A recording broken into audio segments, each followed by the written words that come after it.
Thank you very much. You may return to your seat. Ladies and gentlemen, the JAAI, which was established in 2016, is the 17th association among the JSPS Alumni Association in the world. Now, JAAI is grew to having 200 members, making it one of the largest alumni associations in Southeast Asia. In implementing the JAAI objective to encourage, establish collaborative network between the JSPS alumni with the Japanese and other country partners. The JAAI holds a General Assembly meeting and symposium every year. And in 2024, the 7th International Symposium of JAAI held both sides on virtual and on-site, featuring 7 keynote and also invited speakers. And the General Assembly meeting will be held in the last agenda in this event. In accordance with the theme, 2024 Symposium, we have JAAI's role towards a golden Indonesia 2045. This symposium consists of speech in concern with human capital development and industry, based on the technology and innovation, such as bioenergy and biotechnology.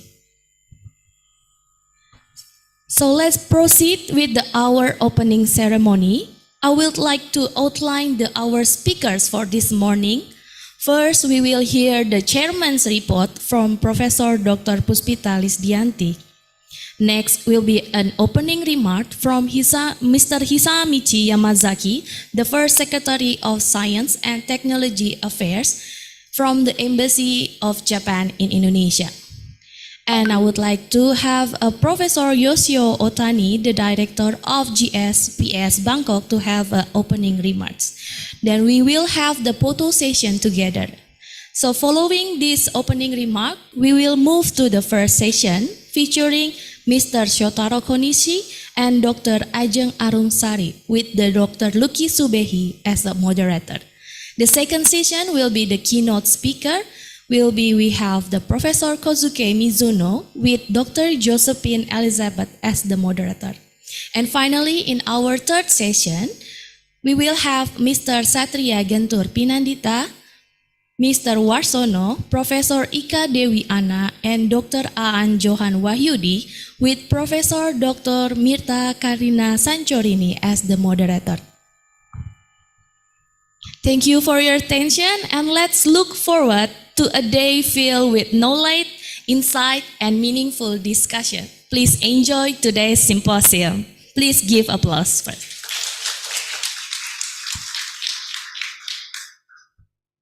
For our first agenda, I would like to invite Professor Dr. Puspita Lisdianti, who served as the chairman of the General Assembly meeting and the 7th International Symposium of JSPS Alumni Association of Indonesia, to present her chairman's report.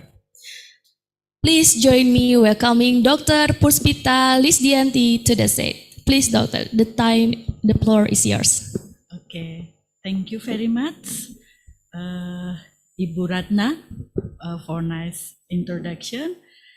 As MC today's honorable guest, First Secretary of Science and Technology Affairs, Embassy of Japan, Mr.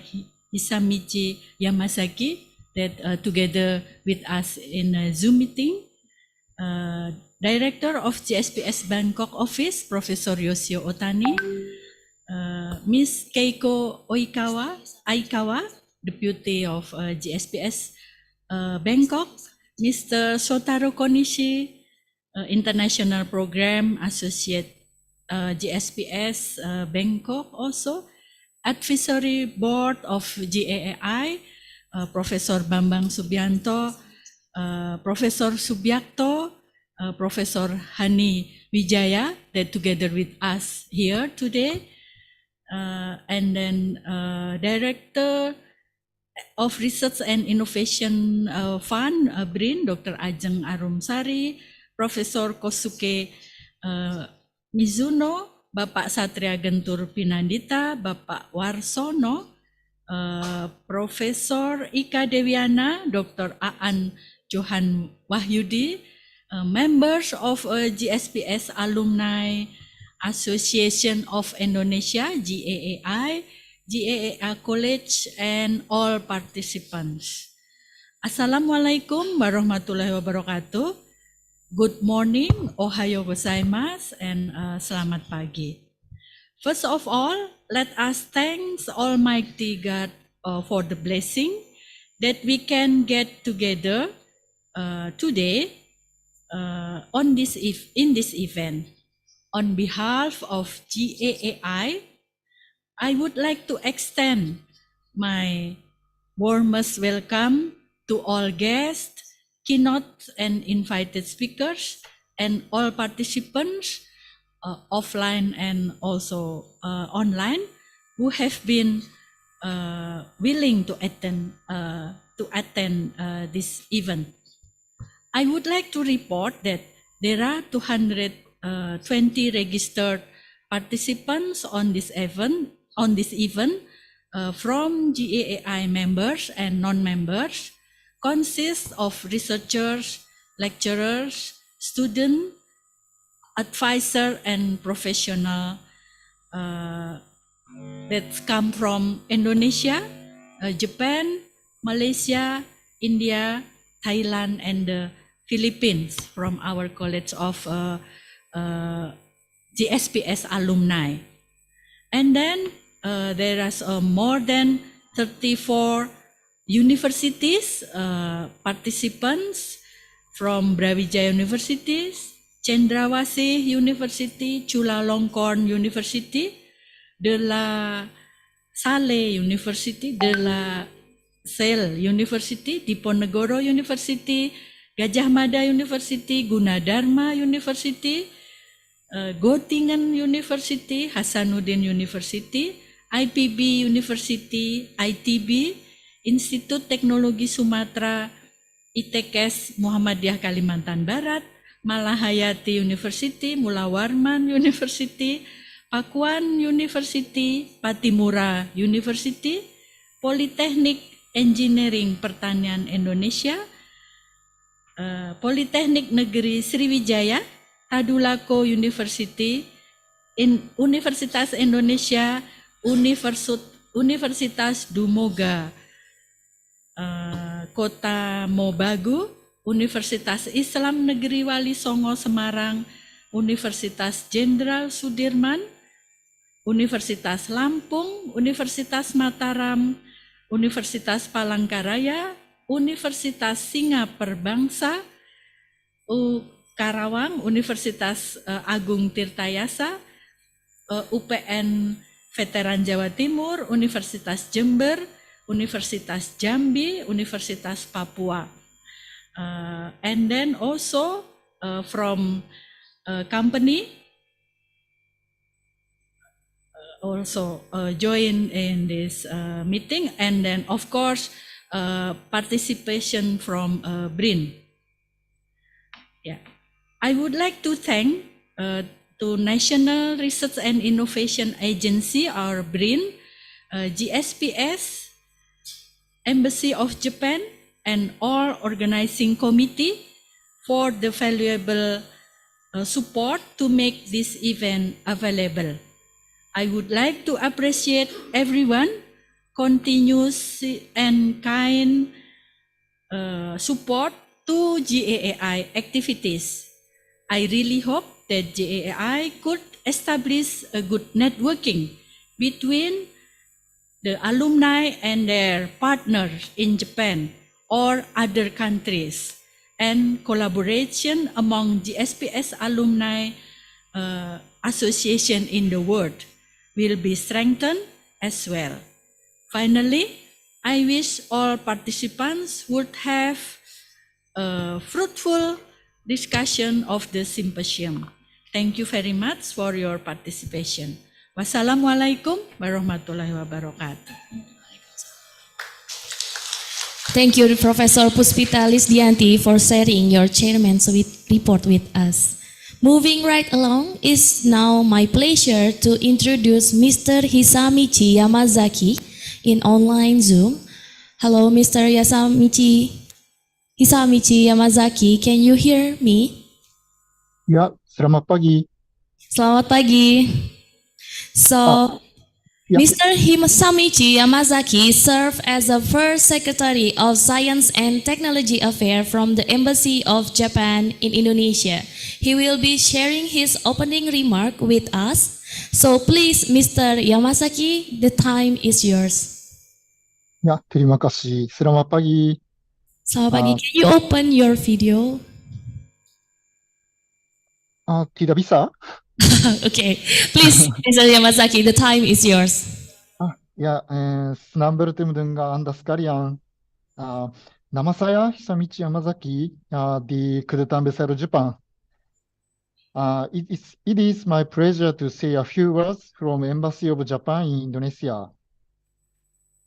Since its establishment in 1932, JSPS has been continuously engaged in the development and implementation of scientific programs in Japan and abroad.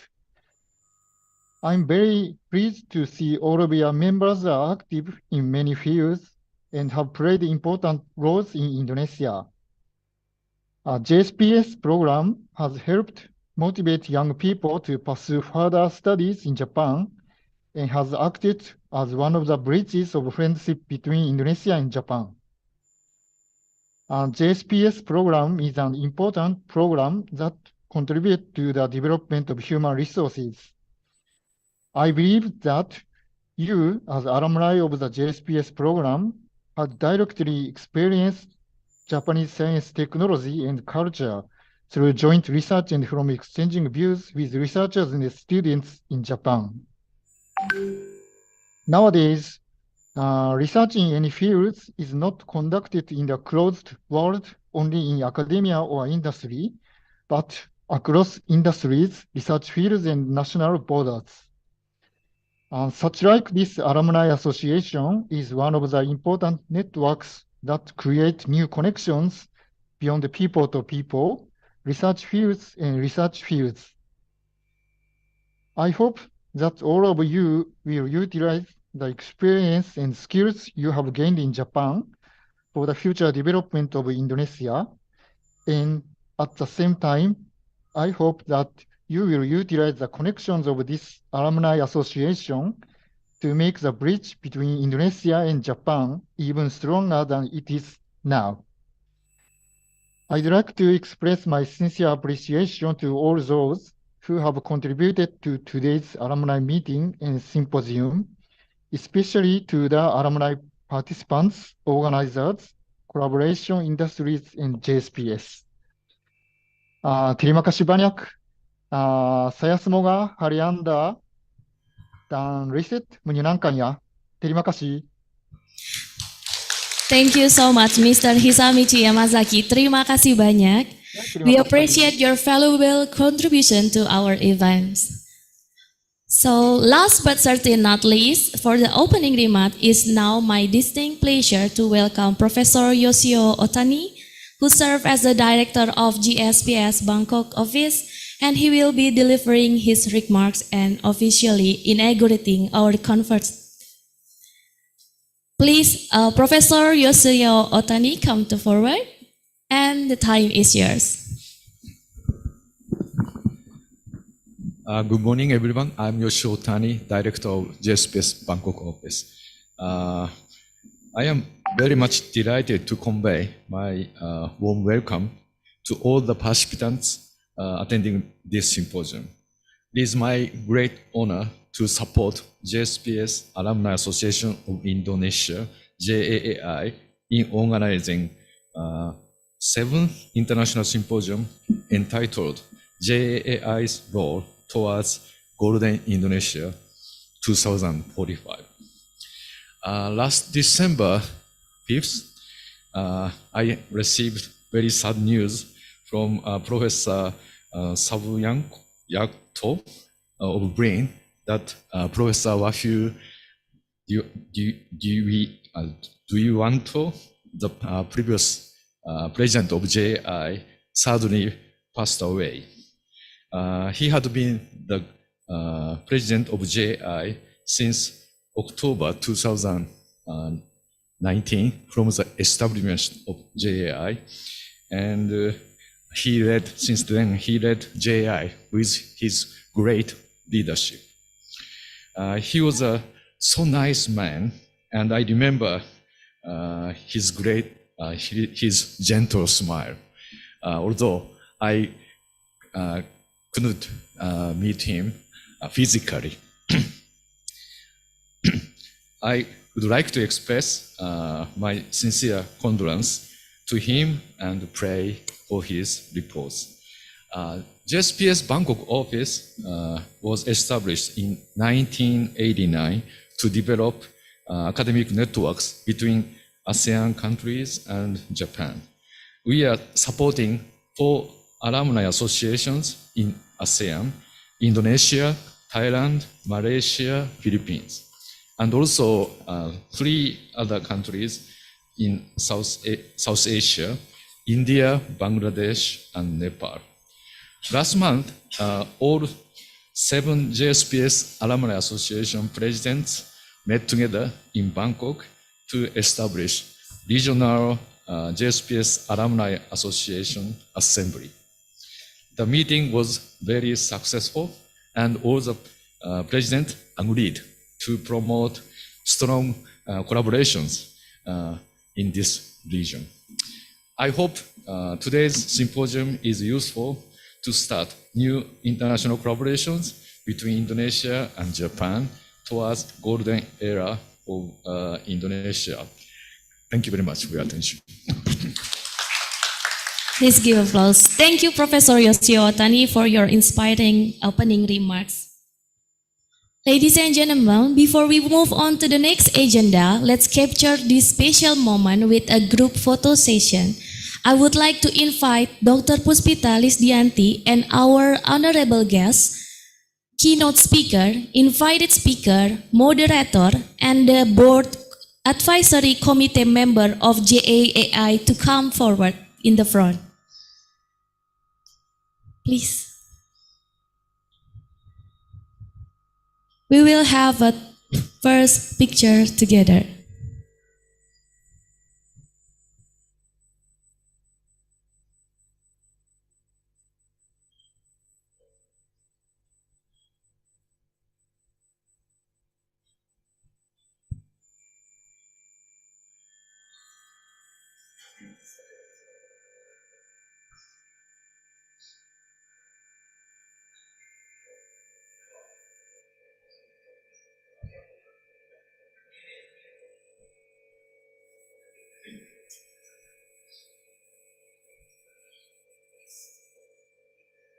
Okay.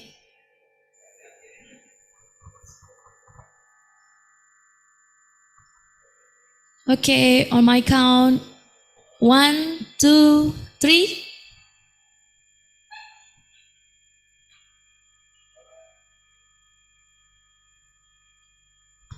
Thank you so much. Now, please kindly return down. Oh, sorry. 1. Okay, one more.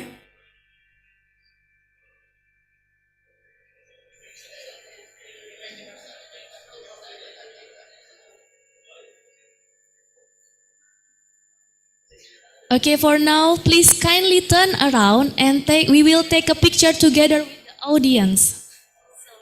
Still in the front. Okay. Yes.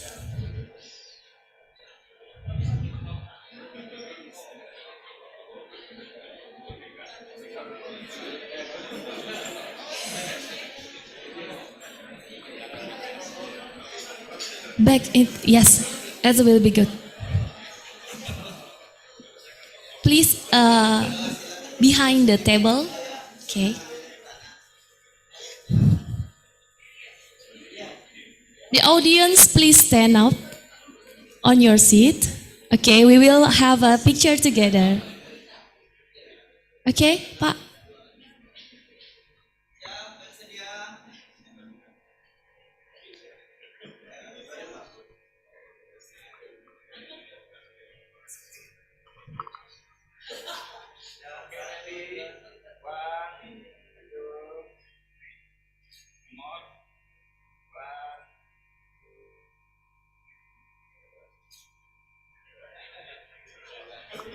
The other side. Wait a minute.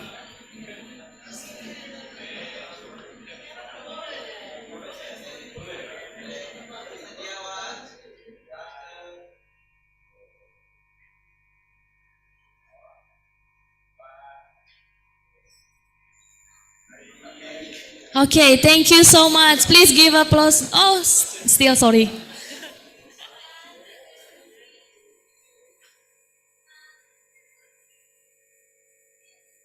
Okay, thank you so much. Now please come back to your seat.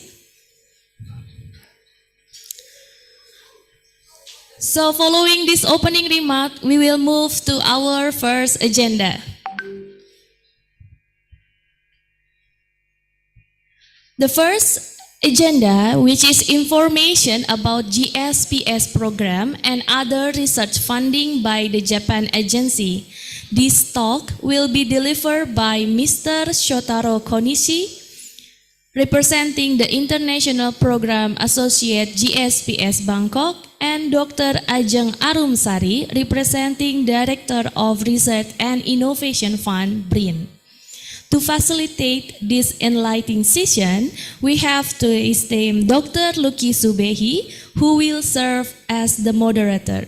Without further ado, I would like to invite our moderator, Dr. Lucky Subehi, to take the floor.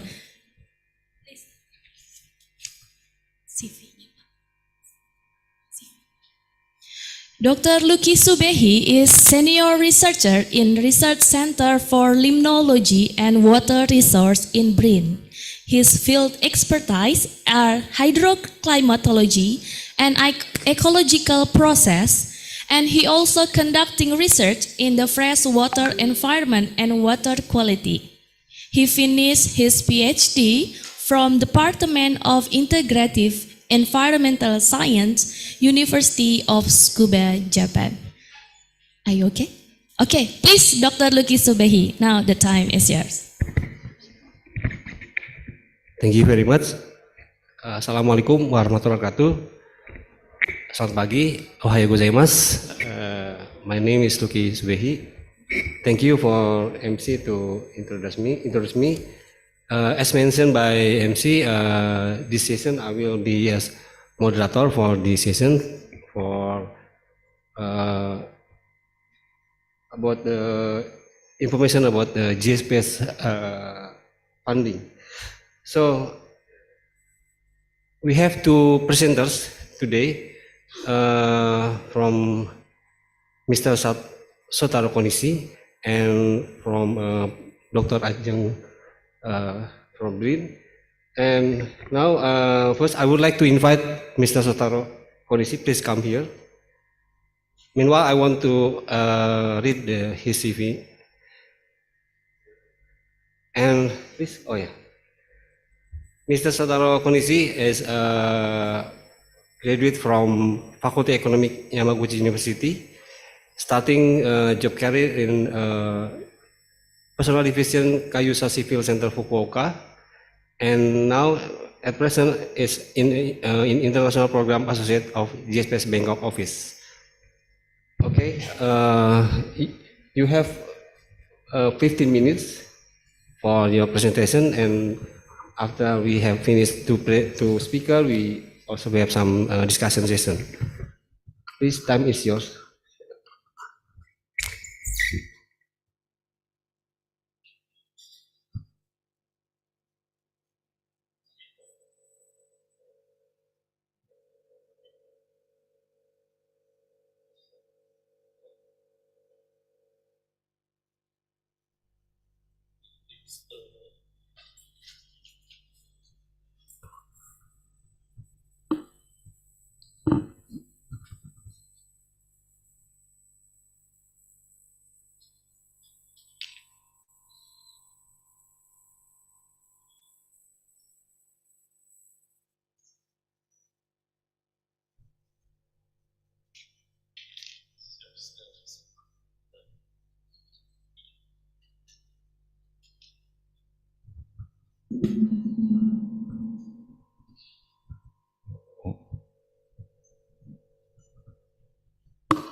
Selamat pagi.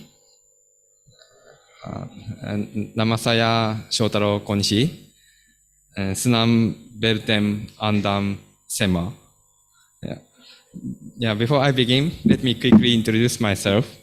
As I said, my broken Indonesian. My name is Shotaro Konishi from JSPS Bangkok office. And I'm really appreciate to have this opportunity to speak with you today. So now let's get started. So I'll start by giving you a brief introduction of JSPS.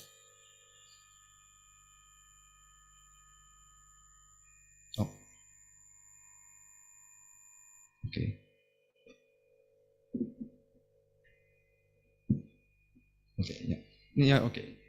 JSPS is one of Japan's core funding agencies, and it was established in 1932. Among the several funding agencies and the Japanese government, JSPS only one that places high value on both research autonomy and research diversity. JSPS became a quasi-government organizations under the Ministries of Education, Culture, Sports, Science and Technologies, or MEXT in short. We support all scientific and academic research based on the free ideas of researchers. In other words, JSPS supports curiosity-driven research activities. Accordingly, we cover all fields of not only for the natural sciences, but also of the humanities and social sciences. We take a bottom-up approach in supporting curiosity-driven research and invite applications through open calls. Applications are evaluated via peer review. JSPS works hard to ensure fairness and transparency in its screening process. Applications are selected based on their academic or scientific merit.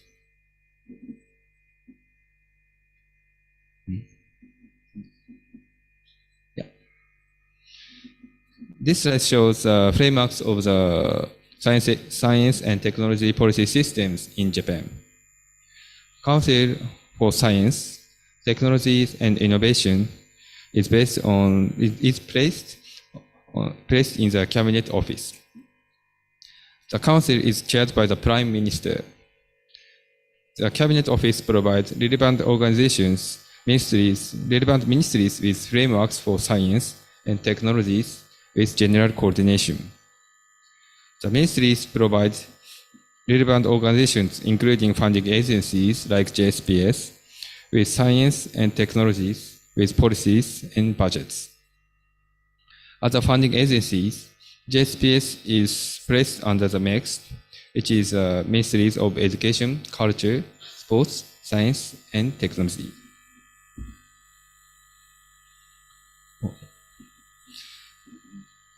The focus of our international programs is placed on the mobilizing researchers and establishing robust international cooperative networks. These programs have 5 pillars. The first is related to the implementation of cooperative programs. The second, third, and fourth pertain to the fostering of researchers. And the fifth has to do with building the robust international cooperative networks and infrastructures.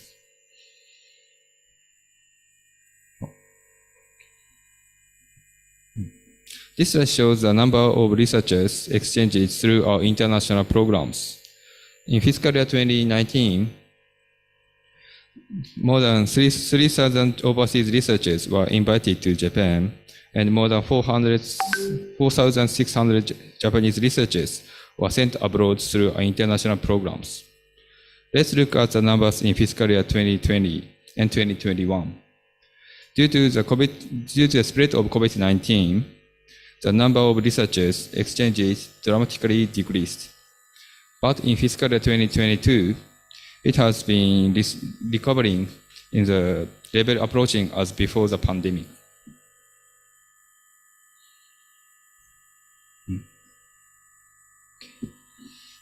JSPS promotes international scientific exchanges between Japan and counterpart counterpart countries in accordance with agreements or MOU, which stands for Memorandum of Understanding, concluded with academies, research council, and science promotion organizations in said countries.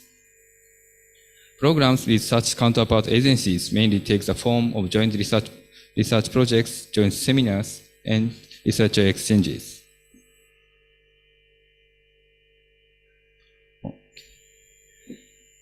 As shown in this slide, and next slide, currently we have 8 ongoing projects with DGHERT.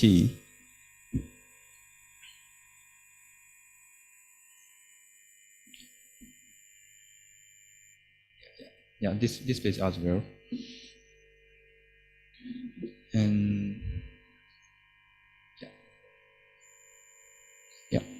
and as shown in this slide, currently we have 4 ongoing projects jointly selected with LIPI in the past.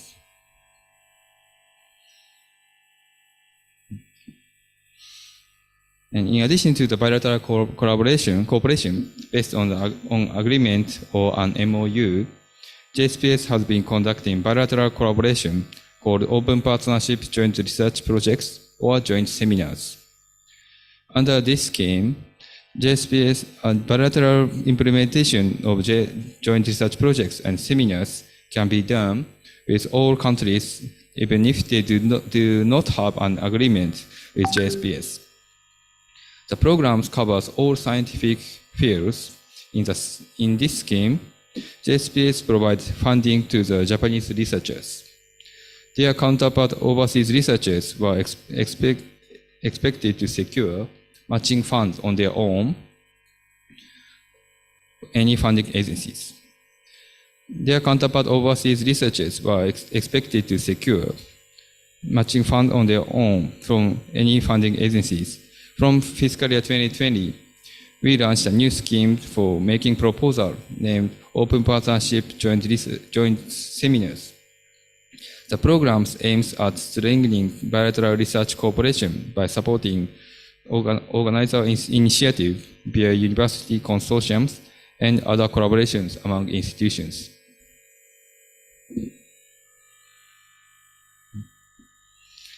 Since fiscal year 2012, JSPS has implemented Core to Core program.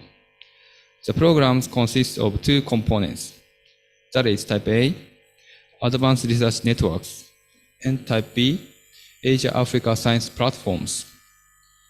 This program is designed to create world top-class research centers that partners with core research institutions around the world over a long period of time. The program is set up to create in leading-edge fields on issues of high international priorities and in areas that contribute to solving problems prevailing in Asia and African regions. While advancing research in these fields and building core research and education hubs in Asia and Africa, the Core to Core programs also concentrate on fostering the next generations of pioneering young researchers.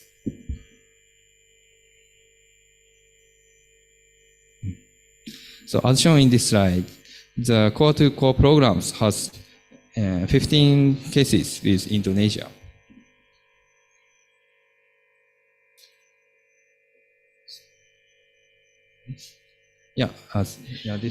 This slide as well. And this one as well. This one, yes. So also to foster future scientific leaders in the Asia Pacific as well as build networks among them, JSPS has been holding Hope meetings since 2008. These meetings provide excellent PhD students in the regions with opportunity to engage in multi-layered discussions with Nobelists and with their peers from other countries and regions.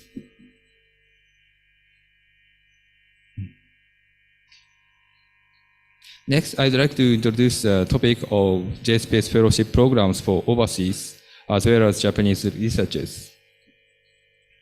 JSPS carries out programs that provide overseas researchers who have an excellent record of research achievements with an opportunity to conduct collaborative research discussions and opinion exchanges with researchers in Japan. Our fellows give guidance, further opportunities and networks of alumni, and other support by JSPS during and after the research tenure in Japan. A variety of invitations, fellowship programs is available for overseas researchers for coming to Japan. The programs are not only for PhD students, but also for the mid-career researchers.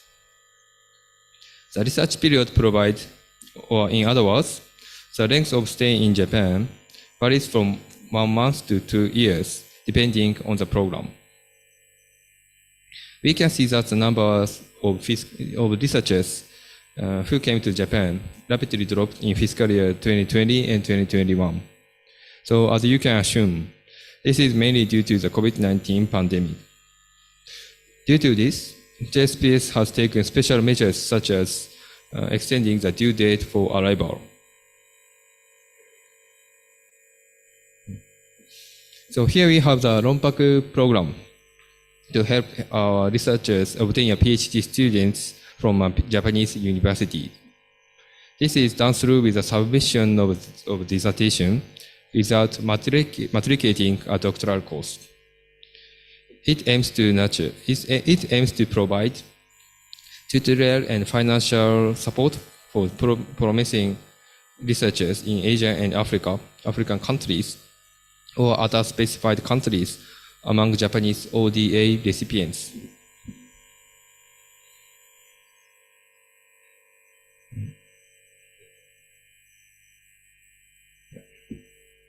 We support follow-up activities conducted by researchers with project experience so that networks among foreign researchers can contribute to grow even after the recruitment period for JSPS international projects ends.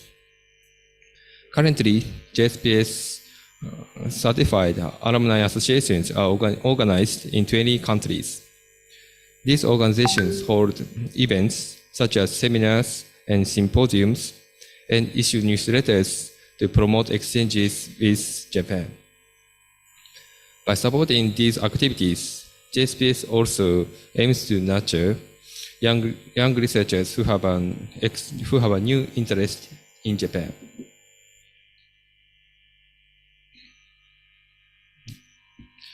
This slide shows the location of JSPS overseas offices. In order to promote international collaboration and enhance activities, JSPS has 10 overseas liaison offices in the world, in various regions of the world.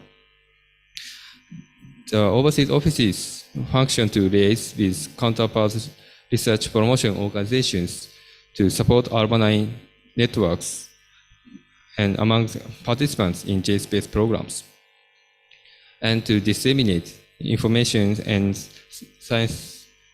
scientific trends in Japan and gather similar information from the host countries.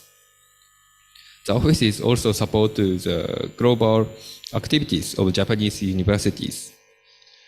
JSPS Bangkok office is also happy to work together with Asian researchers in building ever stronger networks, international networks. Yeah. This slide shows the links of our international programs. If you are interested in our programs, please check our website.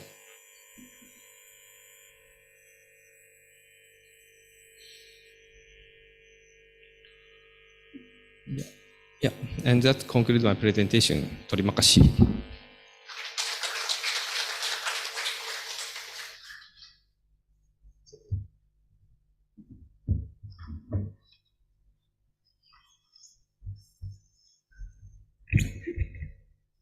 Thank you very much for nice and comprehensive presentation about JSPS program. So I would like to everyone in here can prepare the question or keep your presentation, your question until the second speaker finish. We will enter to the discussion session. So also for I want to remind the audience from Zoom, you can also raise hand or put in the chat box if you have some question.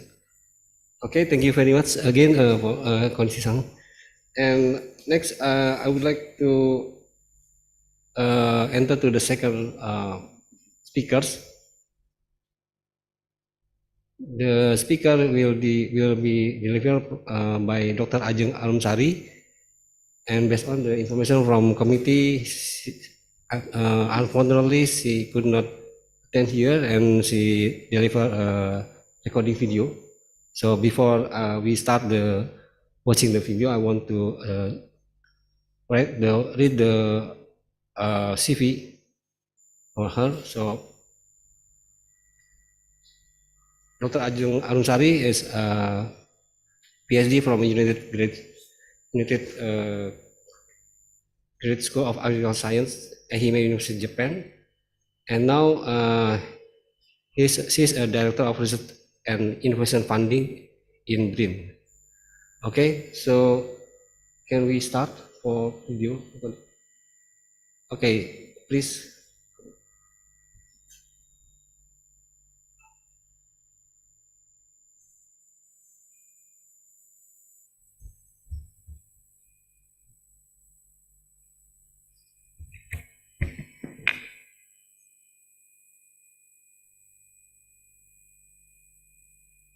Good morning, everyone. Thank you for inviting us to present our profile and how to make collaborative research in our institution. Okay, as we know, National Research and Innovation Agency, or we call it BRIN, is the only national research body, is an integration of all previous national research institutions such as the Indonesian Institute of Sciences or LIPI, BPPT, Badan, and also LAPAN. And we have the three functions here. First, as the policy support, to support evidence science-based development policies come from the ministries or agencies and also the local government. The second function, BRIN as the funding agency. So we hope that we can strengthen the national research and innovation ecosystem as the funding agency. So we provide the research grant, research and mobility scheme, and also the infrastructure sharing through the open platform. The third function is the executing agency. So we have the 12 research organizations and 89 research centers to conduct the research. This is our structure organization. We have the 7 deputy, where we in the under deputy for the research and innovation facilitation. And we have the several schemes to provide the research grant, and all schemes can be accessed in our website, the pendanaan.steprisnov.brin.go.id. And of course, this process should be online, open all year round for everyone, and the evaluation based on the track record, no affirmation. And the 8 scheme that we have, mostly that funded by the endowment fund, managed by the LPDP, Ministry of Finance. And then the BRIN is mandated to overcome drastically low critical mass of the research resources in Indonesia. So we hope that we can support global engagement and collaboration to speed up knowledge and skill transfer to the research collaboration. And this is the general mechanism of our collaborative program. So first, we initiate the agreement with the funding agency from the overseas. And after we make agreement, for example, to make joint call for the proposal, we will launch, and we hope that the researchers from the both sides are expected to contact each other beforehand in order to formulate a proposal for the joint research. And then after they submit the proposal to us, we will make a selection together, BRIN with the funding agency from the overseas. And then we will announce and we will provide the financial support. For example, BRIN will support for the research grant from the LPDP, and then the infrastructure sharing through the ELSA point, and then the researcher mobility scheme. So the researcher can do the joint research visit or can invite the visiting researcher and the postdoctor. And of course, the funding agency from overseas also provide their financial support to their researcher. And this is that we already make research and joint fund collaboration with the several overseas, several funding agencies from overseas. For example, we have a collaboration with the IDRC Canada, and then Bill and Melinda Gates Foundation, and then DFG German, TÜBİTAK Turkey, GFSC EU is between the Asia countries and also the European countries.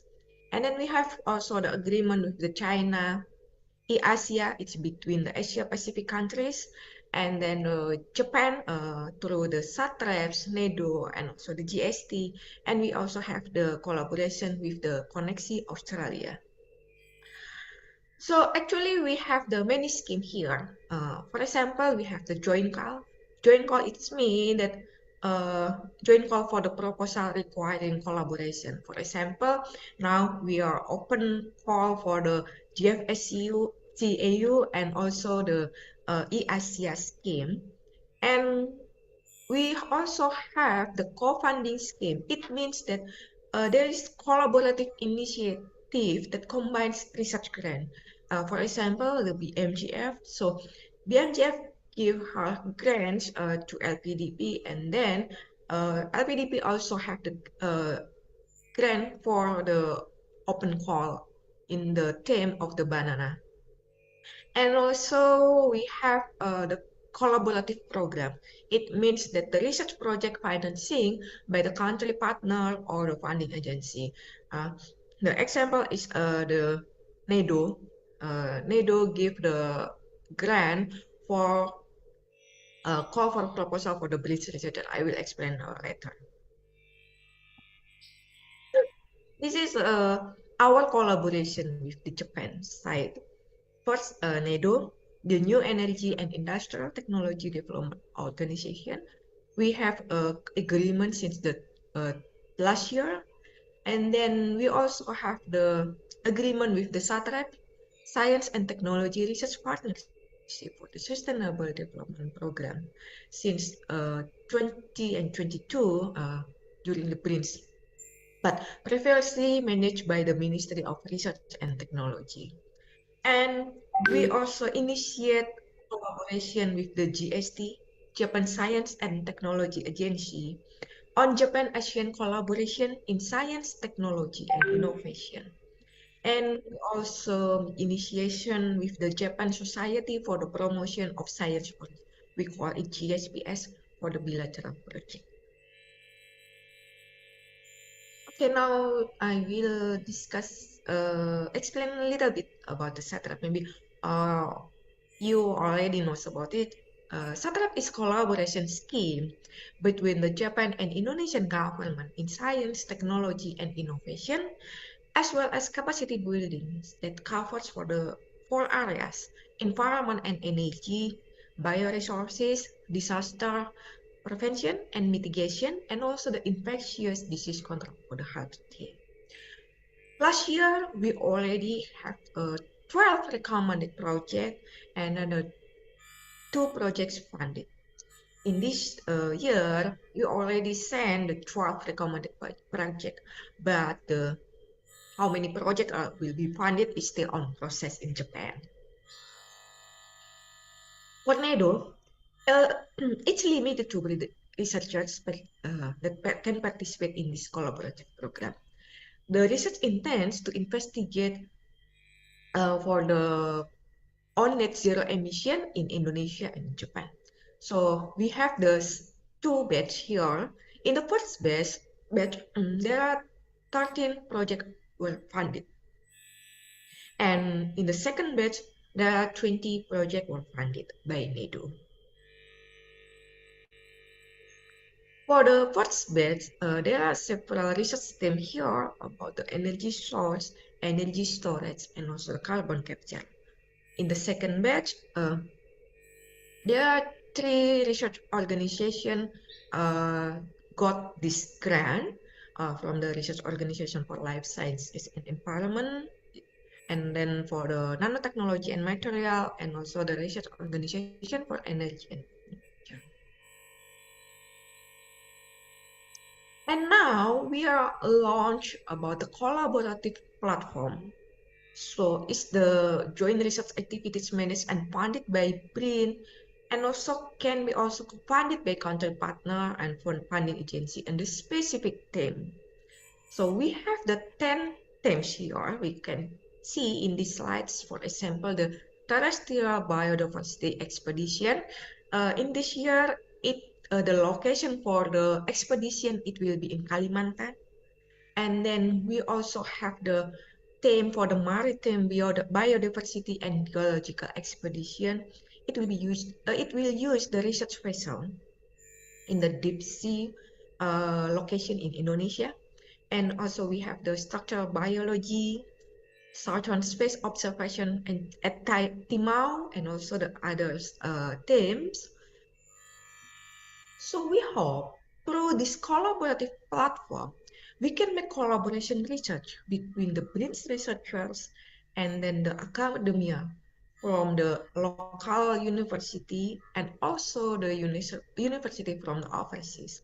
So of course, BRIN will provide the research grant from LPDP, and it's under the funding scheme RIM Invitation Strategic.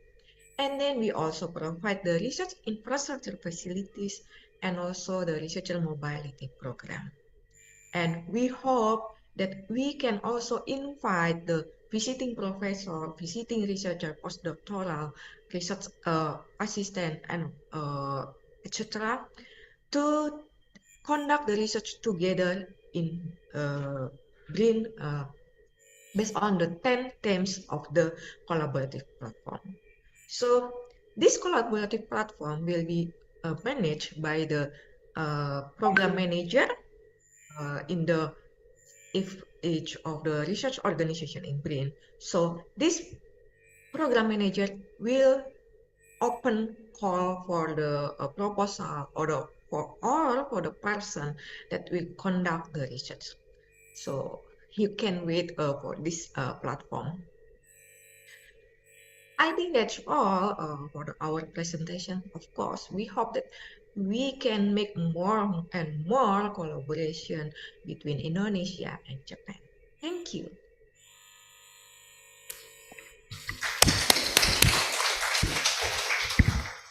Thank you very much, Dr. Ajeng. Okay, so now we enter to the discussion. So we have still maybe 15 minutes, around 50 minutes for discussion.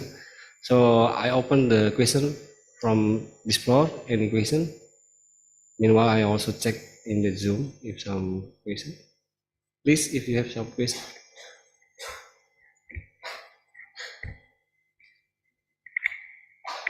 Okay, maybe I have some question also for Skipper. Maybe for Konsisang. As far as I know that for JSPS program, sometimes we also apply to JSPS, but we have to prepare the funding support from our local government. This is obligations, or because there's some, for me, in case for me something is a problem, because I already received the JSPS program, but I still have to looking for some funding support. So is this also any suggestion? Yes, please. So as for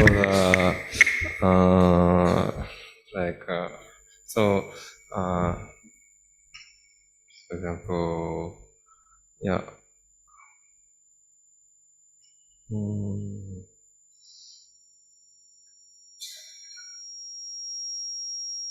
As for bilateral collaboration, so you have to find some the Japanese researchers to like connections. So the Japanese researchers, the JSPS support for the Japanese researchers funds, and also BRIN support for the Indonesian researchers, and collaborate is research exchanges. So that's why. So you first you find the Japanese counterpart Japanese researchers and collaborate and apply for the this program. Yes. Thank you very much.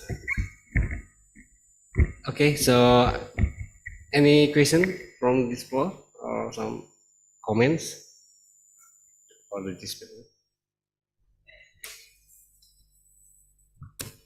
Yes, please, Prof.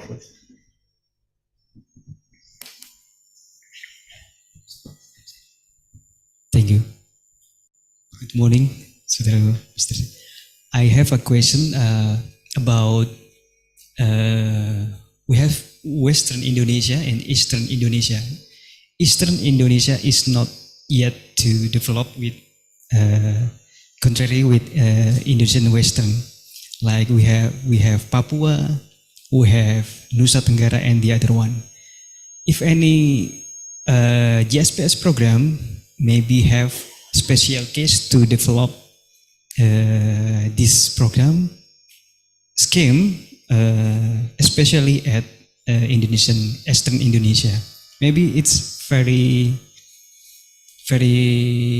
good, and I think we all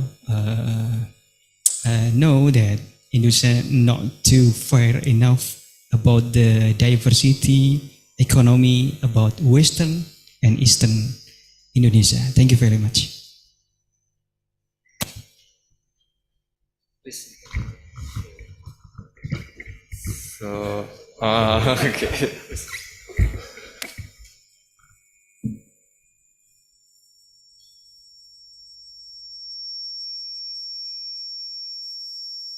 Hello. Okay.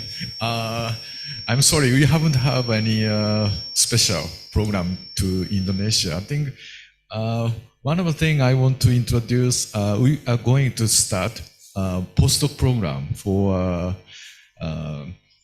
ASEAN countries. So we have now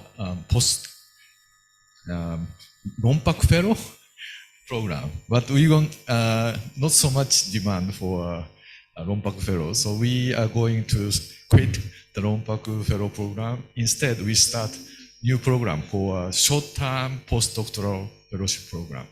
I think he showed some statistics, and very few researchers are granted for postdoc program. So we prepare some special program for ASEAN countries, and we will start from next fiscal. We start application from the April of this month, and then start accepting postdocs fellows from the April of 2025. Pardon me? Limiting it, yeah, maybe a postdoc program has to get degree within 6 years, and you can apply. And term is only 1 month to 12 months. Oh, yeah. So, but very short. But you can stay in Japan, and you can look for potential your host professor and staying in Japan, and then you can apply a regular postdoc program. So, interesting, because I'm maybe almost of us one of alumni from JSPS. For me, I'm Rompak, because you said that Rompak will be quit. Interesting, the news for us maybe because the JS limiting also not so right, and because in Europe now, as you know, in Germany, program of research stay also accept for applicant almost 60 for junior professor like that. So I think it's good news for us in this condition. Thank you very much. Arigatou gozaimasu. You're welcome. I think officially the application will be announced in the beginning of April this month. Thank you.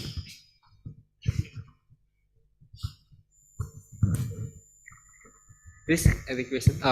Please, Prof. Please. Okay, Yeah. thank you very much, Konisi-san, for the very informative presentation.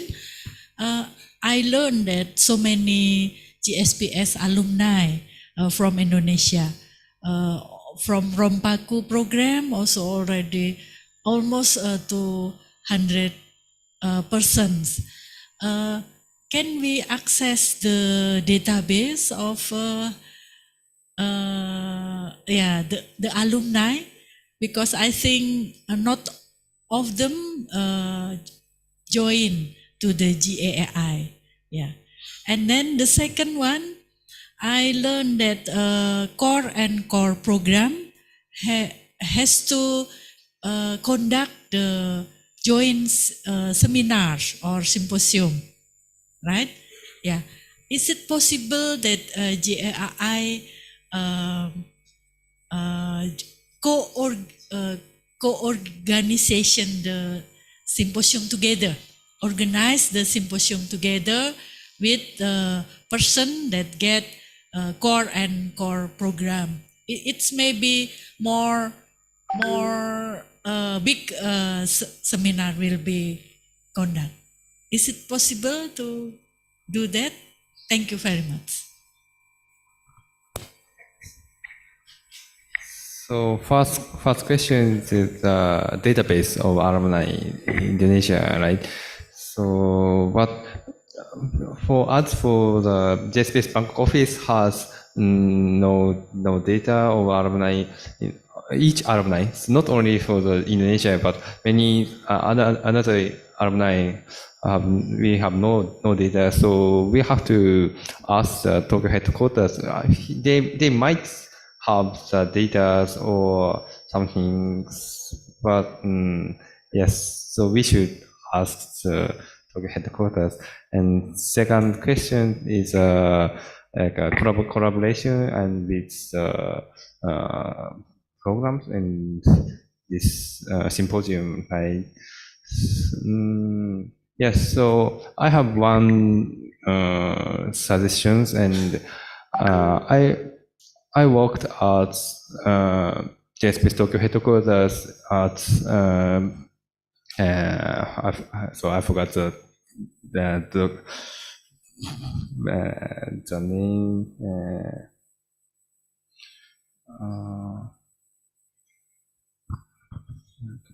So yeah, I worked at the bilateral programs sections last years, and I have a suggestions. So if you want to have these seminars, so we please apply the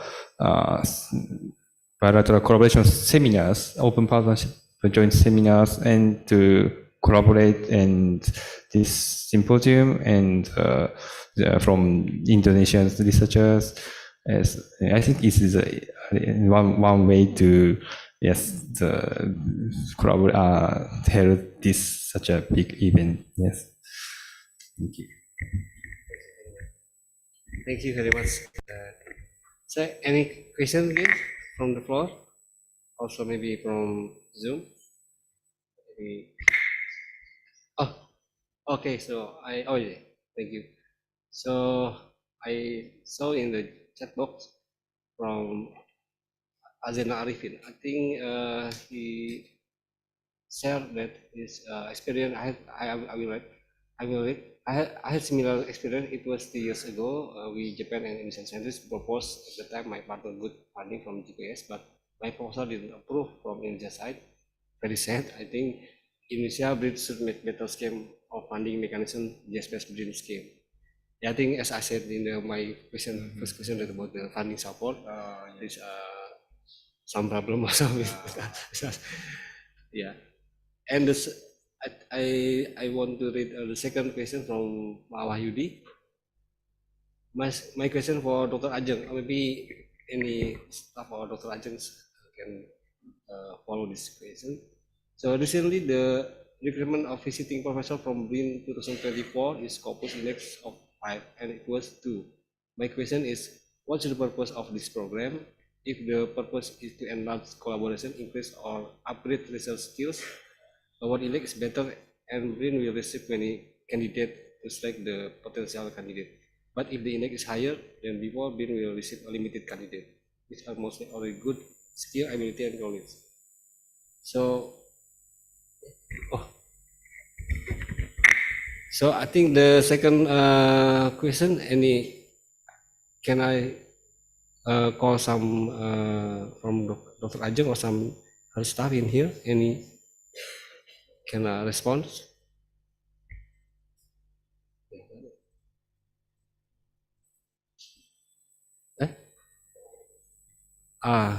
Okay, sorry, maybe we cannot find some staff from Dr. Ajeng. Okay, I think I will keep this question and I will try to send to Dr. Ajeng, and then maybe later I will try to respond this question. Okay, any question again from floor? Oh yeah, please. Oh yeah, sorry. Yes, please. I cannot see. Sini kan? Oh, Pak Mr. Zainal Arifin, ya. Please, Pak Zainal. Please, I cannot see here. Okay. Okay, please.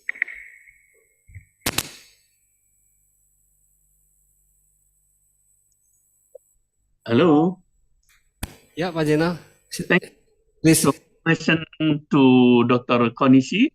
So actually, I would like to get more information on the program of JSPS seminar support funding. Yeah. So where can I find the information, or website, or maybe you can share your email also, if possible. Thank you. Yeah. So thank you for your question from online. So yeah, we have the website. So if you want to know more information, so please access our JSPS website, and they have English versions. And if you want to know about much more questions, please contact us, the JSPS Bangkok office. Yes, so we will answer some your questions. Yeah. Thank you very much, Dr. Konishi. Terima kasih, Pak. Okay, terima kasih Pak Zainal. Thank you very much. Okay, any question for? Actually, we still have time if you have some question for this session. I think I'm the last maybe for me that I just want to wonder that your slide that MOU processes. So can you explain about this MOU between JSPS and BRIN? Yeah. Now, so we are thinking about we are proceeding to the between making agreement with JSPS and BRIN. Yes. So we have to ask the Tokyo headquarters this currently situations. Yeah. But we are proceeding. Yes. Nice. Yes. Yes. I'm sorry. I thought I had yesterday. Still, MOU is not concluded. So 2 years ago, I had we need some renewal of MOU, but at the time I thought already headquarters completed the process. But Yesterday I had still not concluded yet, so I have to push headquarters. I had only changed the name to BRIN, right? Content should be the same. So after going back to Bangkok, I will push headquarters to conclude the MOU. Sorry for that. Okay, thank you very much, Professor. Okay, I think the time is over, so I'm sorry, I have to end this session. So please give applause again for all two speakers. And thank you very much. Next, I hand over to MC, please. Thank you very much. Okay. Thank you, Dr. Lucky Subehi, for skillfully moderating this engaging discussion. Our heartfelt gratitude goes to all speakers of the important information program regarding the JSPS program. We have some special merchandise prepared for the speakers. This will be presented to you by the advisory board members of JAAI as a token of appreciation. So I would like to invite Mr. Shotaro Konisi, please come forward. The moderator, Bapak Lucky Subehi. And I would like to invite Professor Bambang Subianto to come forward and present the merchandise to our speaker, please.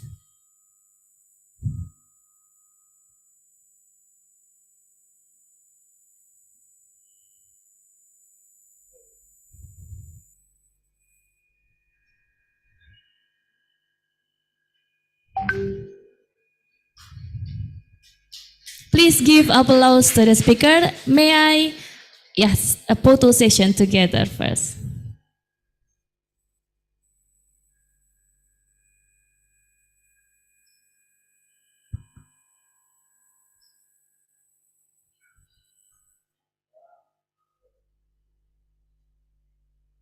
Okay, thank you very much. You may return to your seat.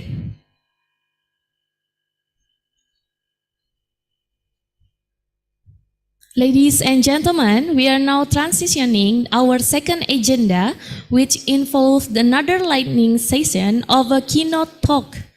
And our distinguished keynote speaker for this session is Professor Kosuke Mizuno, representing Kyoto University, Japan.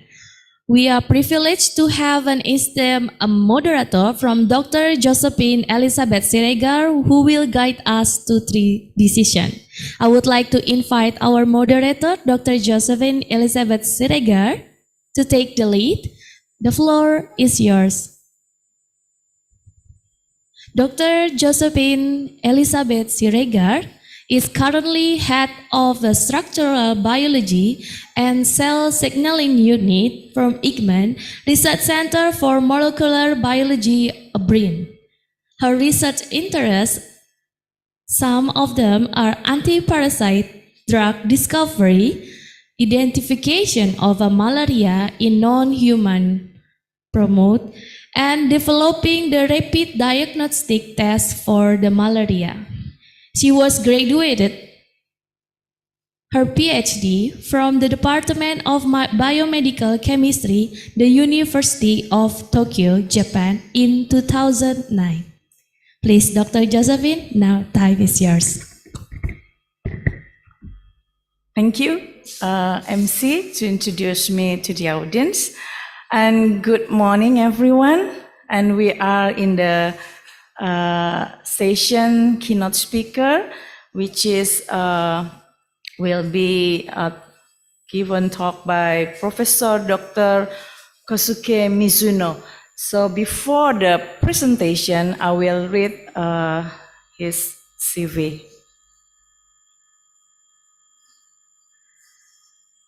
Professor Dr. Kosuke Mizuno is now a Professor Emeritus, adjunct professor, and the organizations from Center for Southeast Asian Studies, Kyoto University, and School of Environmental Science, Universitas Indonesia.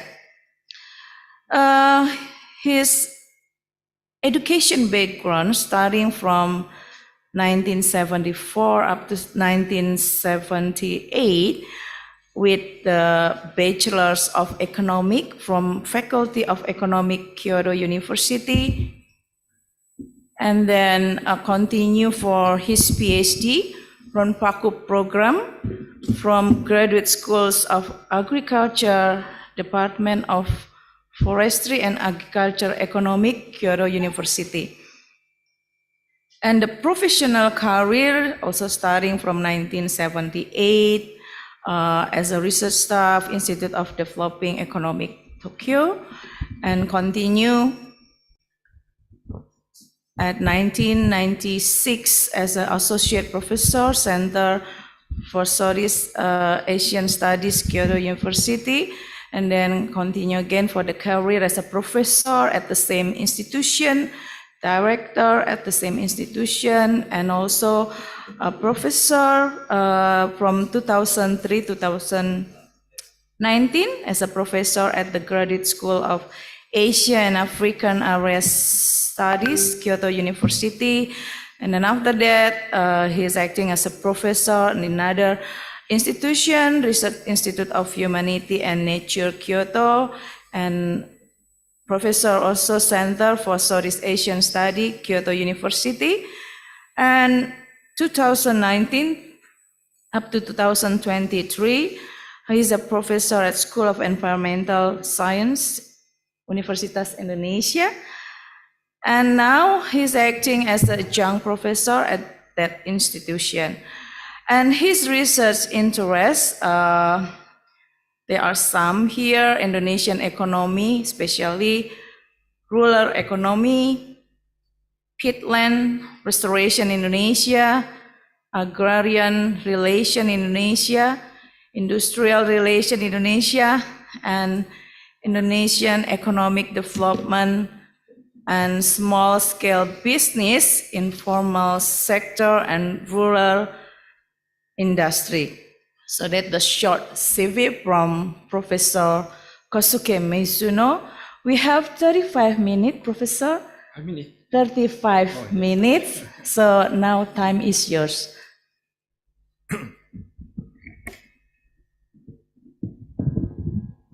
Good morning. Assalamualaikum warahmatullahi wabarakatuh. Ohayou gozaimasu. Distinguished organizer, Professor Uspita, and also Ambassador Mr.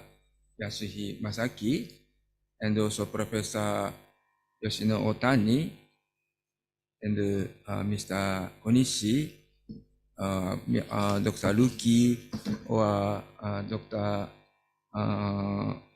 Sregar, or Professor Bambang, and so many people. I cannot mention by one by one. I want to talk on this topic. I have been involved in the research in Indonesia since 1980s, when I was research staff at Institute of Developing Economy, and at that time I was a visiting fellow at Bogor Institute of Bogor Agricultural University, and main project is brand from LIPI, now BRIN, and now since 2019, I become a professor at the School of Environmental Science, University of Indonesia. So I want to share my idea with you on this topic.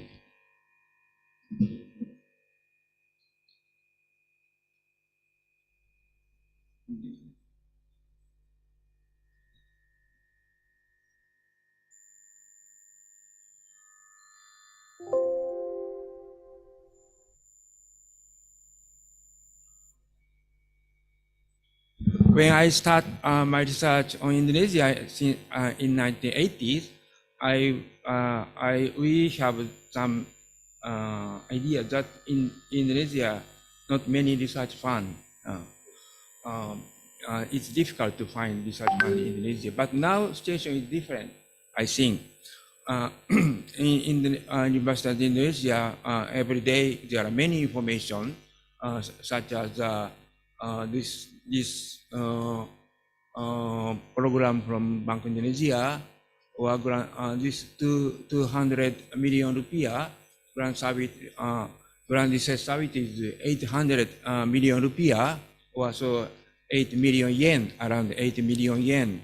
Or this is Putih program, available in the University of Indonesia. Q1, Putih Q1 is around 100 million and 500 rupiah. So about 100 and 1.5 million yen. Yeah, like that one. Actually, there are many research funds available in Indonesia, so we can make use of this fund. And also, at BRIN, there are many schemes of research fund. So we can say that there are many research funds in Indonesia actually. And once we get the program such as Putih, we should publish a paper, of course. We will be checked every year by the organization, by a university, whether I publish a paper or not. That is good practice, I think. So now the research fund is increasing, but as the title in this seminar, Indonesia is now pursuing the target Indonesia Emas 2045, Golden Indonesia 2045. At that time, Indonesia should be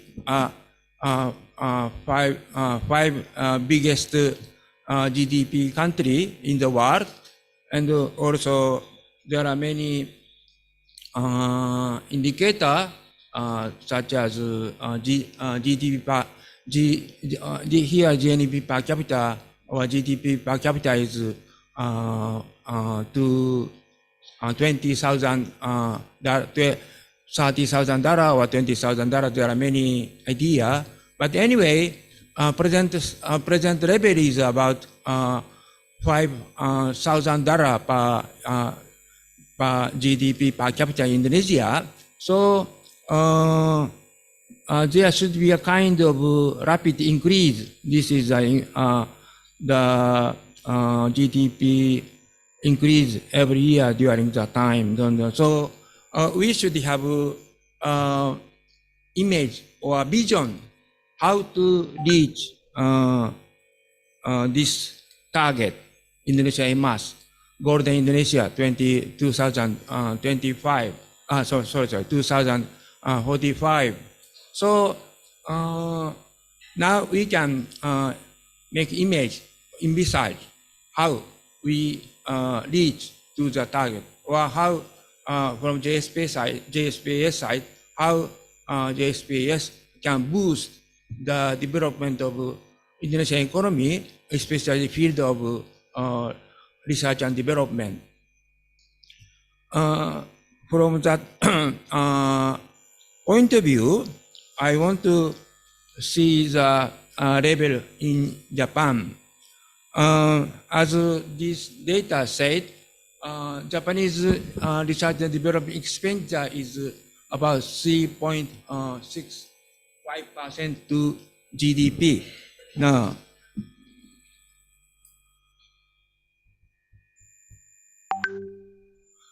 the level is not increasing, but anyway, this is the level in Japan, and the number of researchers in Indonesia, in Japan, is about 210,000 persons to a million, I think. Now,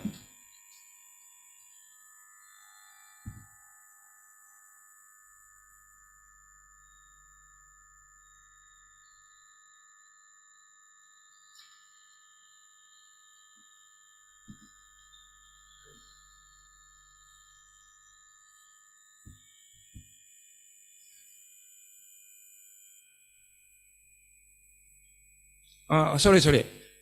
Japanese researcher is about around 910,000 person. So the budget is 22 million per person. And Japanese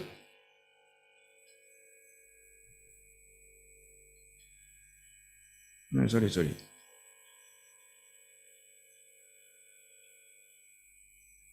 Yeah. So here, Japanese research and development and funding, the business sector. Business sector, this is increase of Japanese research and research development by business sector. So China is increasing rapidly. Japan is somewhat stagnating, but that is fact anyway. Japanese contribution by business sector to research and development is about 10 trillion yen. Japanese GDP is now 540 trillion yen, so you can easily calculate the percentage. On the other hand, college or those kind of organizations, public research organization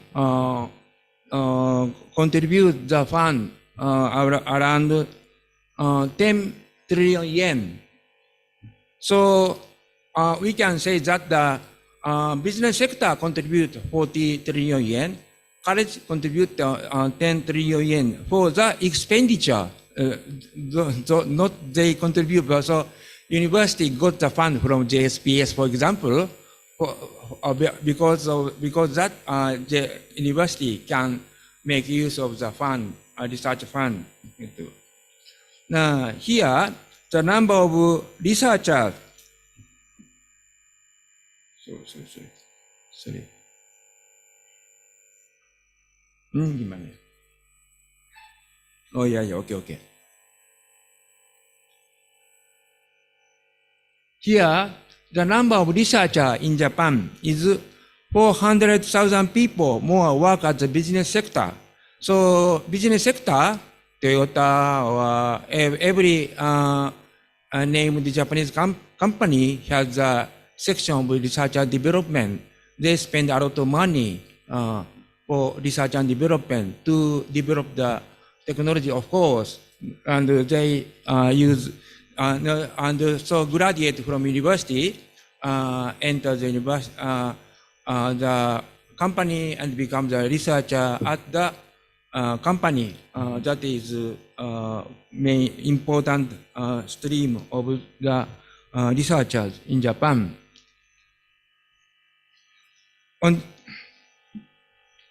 On the other hand, here data shows that around 100,000 people work at the university. This is data from the government. I think that the number is more, but anyway, this data show like that, like this one. And number of researchers in Japan is increasing a little. On the other hand, other country is increasing rapidly, especially Korea. The number is far more than Japanese one. So every country try to spend more money for research and development, and more people are working for research and development.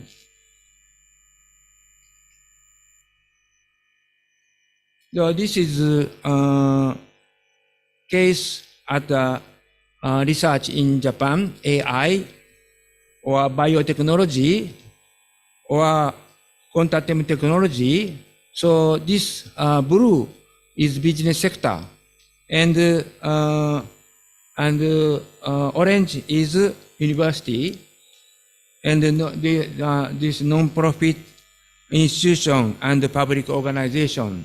So here, easily we can find that the contribution by business sector is quite important, quite more than the contribution by the university or non-profit and the public organization.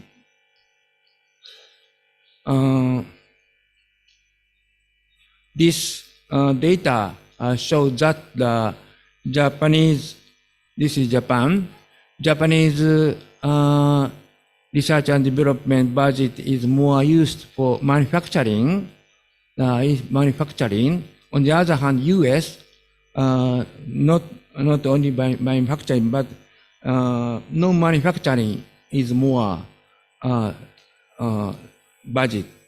That can be understood from these data.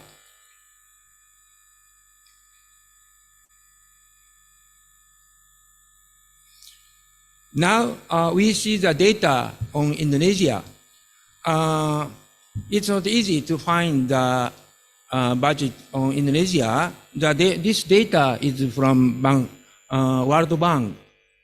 So here data said research and development expenditure in Indonesia is only 0.28% to GDP.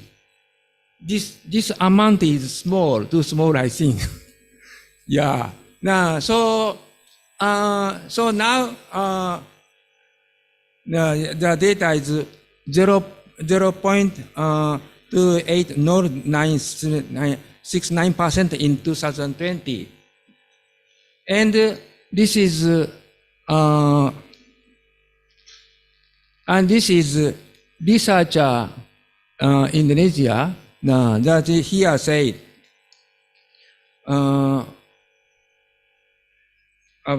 here said 399 person per million, so about 4 person per 10,000 people.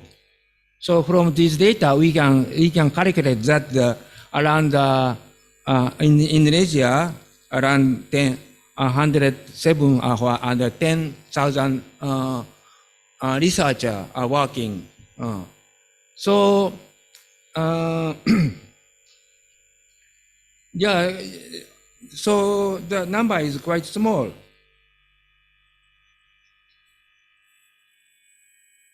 Now here, this is data in Malaysia. In Malaysia, the research and development expenditure is 0.995, but I don't know why this decreased. But in 2018, the number is for 1.4%, like that one. So easily you can collect those data using the internet, maybe especially from World Bank or UNESCO, collect those data. So this is data from UNESCO. This is 2018. From this homepage, we can see change from 1990 to 2018. Quite interesting. You can visit this page. At 1990, Japanese presence is far big, but in 2018, Japanese number is not impressive at all. Korean or Singapore is far larger. This is the number 2 million people. But Indonesia here, so you said you saw the only Indonesia is only about 4% to 10,000, or only 400 person per million. So in this table, Indonesia is here, so small. Yeah, we should say the budget for research and development and personnel for research and development in Indonesia is too small. And of course, traditionally, yeah, Indonesia is a developing country, gitu. But now the idea should be changed. My developing country's mind should be changed, of course. Indonesia must. Golden Indonesia will become the 5 biggest GDP country in the world. 5 biggest GDP countries in the world mean that the research and development budget also at least like Japan. Japan, you saw the number is Japanese percentage is not increasing. So, but anyway, research and fund and budget is 3.95. So we should make target. Don't 0.28%, but 3.65%. Jangan cuma 0,2% gitu. Harusnya 3,65% gitu. Mau ubah 2045, another country spending more. Japan should spend more, I think. But anyway, we make those idea. So,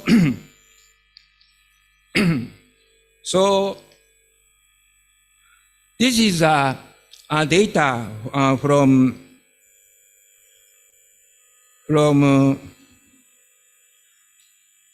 rancangan jangka panjang negara gitu ya, RPJPN gitu. Nah, this is made by Bapenas and government, of course. So experts from BRIN should take part in this position. And here you should say Indonesia research and development is 3.68%, for example. So you should demand the fund from DepKU, Department of Finance. How we can change the situation from only 0.28%? How can boost the economy to the target of 5 biggest GDP country in the world with only 0.28%? That is big problem. So so we can discuss. So we think why Indonesia's research development is so small. This is a schema of Sabit, oil palm. So oil palm CPO production in Indonesia is biggest in the world, and export is biggest in the world. Foreign revenue is biggest in the world, and expansion is so tremendous. Make the deforestation and so on. But government said the hilirisasi is development of downstream industry. But here, this is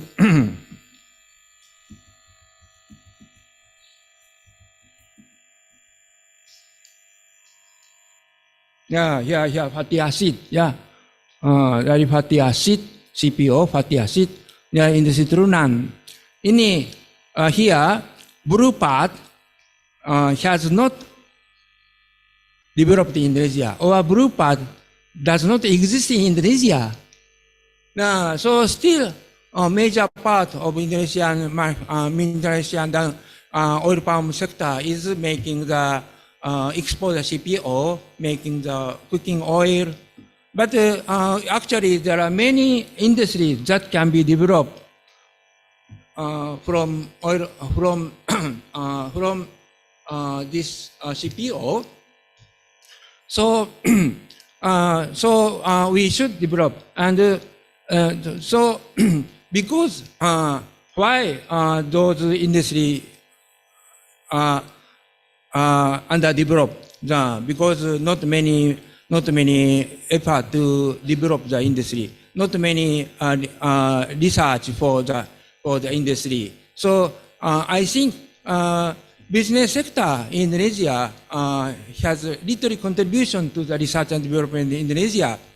There is classical idea of Kunio Yoshihara, research capitalism gitu. Maybe Pak Bambang, Pak Herman, no. Kunio Yoshihara, former professor at the Center for Social Studies, Kyoto University, launched a book, Research Capitalism in 1988, and the discussion of research capitalism is still hot, I think. Research capitalism means that capitalism semu, gitu. Kapitalisme yang nggak benar, gitu. Kenapa, gitu ya? Why? Yoshio Kunihara show many reasons. One of them is that the lack of research and development. South Asian country has not developed the technology. They don't have the research and development. They borrow technology. They only borrow the technology from developed countries. That's why Yoshio Kunihara blamed the capitalism in Southeast Asia as the research capitalism, or in the capitalism semu, gitu. Kapitalisme yang nggak benar, gitu. Nah, so that discussion of research capitalism by Kunio Yoshihara is around the situation in 1990s, when the Asian economic crisis, name of Kunio Yoshihara become famous again, because he showed the weakness of capitalism in Southeast Asia. But now, 2024, situation should be changed. How is capitalism in Southeast Asia or Indonesia is still research capitalism or not? That can be discussed. I hope that now in the capitalism in Indonesia is not semu. Yeah, but anyway, the weak research environment in Southeast Asia is classical weak point. But now Singapore is developing, Malaysia is developing. Maybe idea of research capitalism by Kunio Yoshihara for Southeast Asia is not relevant, because Singapore is now developing, Malaysia is developing. How is Indonesia? So Indonesia should change the situation, I think, according to the idea of Indonesia emerged 2045. This is one point of discussion. But here the data are shown on the female researcher in the country. No data shown for Indonesia, but I think position in Indonesia is far better than those countries. For example, at my university in Indonesia, so many researchers, female researchers. This is positive side. Now discussion is on the budget by Japanese government. This is JSPS Kaken, and university and government national project led by National Institute and so on. So this is Kaken. There are many schemes, and Kaken is about here 3 million yen, or 20 million yen, or 5 million yen. There are many variations. maybe Indonesia now we can find many schemes such as Grand Summit Indonesia. It's 8 million 800 million rupiah mean 8 million yen. So in those program program in Indonesia can change and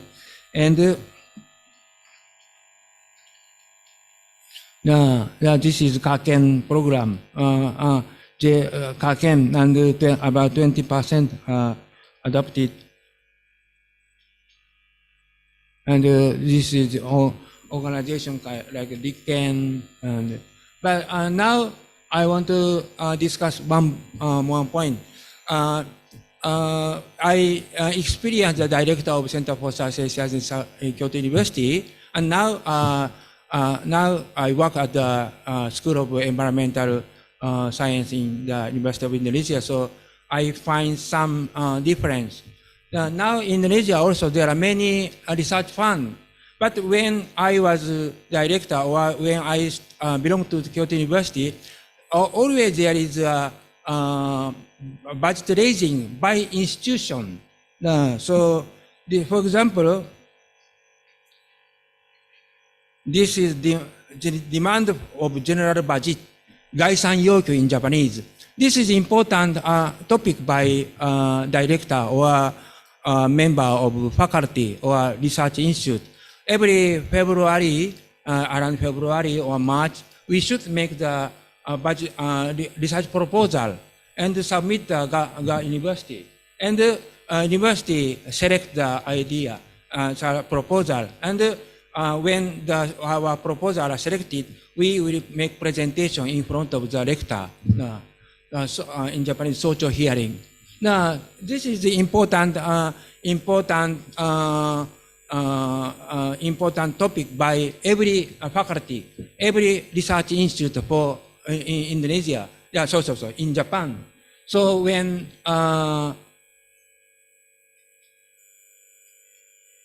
Gaisan Yokyu. So when I was a director, I make the for example international communal collaboration practice oriented area study promotion program. 106 million yen in 2009 for 5 years. That proposed to the Kyoto University, and I made presentation in front of the rector. But unfortunately, the product was not adopted. But this program was submitted in 2010 and 2012, and the program was accepted. Life and Green, the Asian development of sustainable social development research based on life and green, stressing the ideological and human network supporting the East Asian community concept. Then, at that time, I asked the support from the member of parliament. The member of parliament from the district, my district, Aichi prefecture, and member of parliament Saito support us to pass the program. That is only one example. So GCOE, where this is conducted, we have many collaboration with Professor Bambam Spiandi, his main counterpart at that time. We got many research permits. Always he is our sponsor. Yeah, but anyway, this is also around 5 years and 300 million yen. This time also, at the institutional level, we discussed a lot how to make an attractive project. And that presented in front of the rector. And Kyoto University submit to the government. and the government select the proposal. At that time, GCOE, this is 2006, 2007, quite many discussion, and we make many effort to pass, to make our proposal accepted. So this is institutional level research project collaborating with other institutions and also collaborating with LIPI, University Riau, our University IPB, Gajah Mada, UI, dan lain-lain, and so on. And this is project. This is project product of the research, my publication, and also this is the idea of joint usage research program. At that time, I was director, so I made presentation in front of the in front of the committee at the central government, and unfortunately, we got the program Hub of International Cooperation, Assistance and Study. This is core university program, Asian Connection. Sorry. The symposium was held at the LIPI. Here is Babambang. And this is publication from this project, and also another project, and another project, or another project running. So this and this is other program. Yeah. So institutions are demanded. Institutions demanded to make good proposal and submit to the university, and the proposal will be submitted to the government, and we got some big amount of money, and we implement the program involving many researchers at the institution or collaborative institution, and of course at our case. Friend from Indonesia, from Thailand, Malaysia, and so on. So this practice is quite common and quite demanding to the faculty member, especially director, because he should be responsible. But now, on the other hand, I work at the University of Indonesia. Not that kind of demanding. Yeah, we should teach, and of course we should teach, and we got the putty fund, and we submit the Grand Summit Indonesia and Grand Riset Summit and so on. But those kind of institutional level project is not clear in Indonesia. So yeah, so that is a big difference between Japan and Indonesia, or maybe because I'm only a staff at the School of Environment Science, University of Indonesia, so I don't know. But anyway, in Japan, especially at the time of director, that is demanding. Almost half of my time was used to make project, raise fund. We make many discussion. How to make good proposal, how to good proposal make the frontier academically, of course, frontier practical also, of course, frontier in the many meaning. With that way, and we should have performance. Only with that way we got the project, and so we make the many discussion and the practice of presentation. So before we make the presentation in front of the lecturer, we practice first.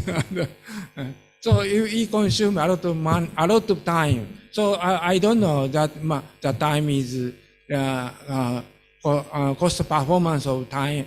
Cost performance is good or not. But anyway, that is demanding, and we should perform. If we stay at the university in Japan.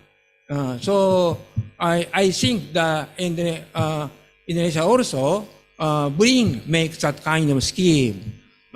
Institution submit the proposal. So so as the case of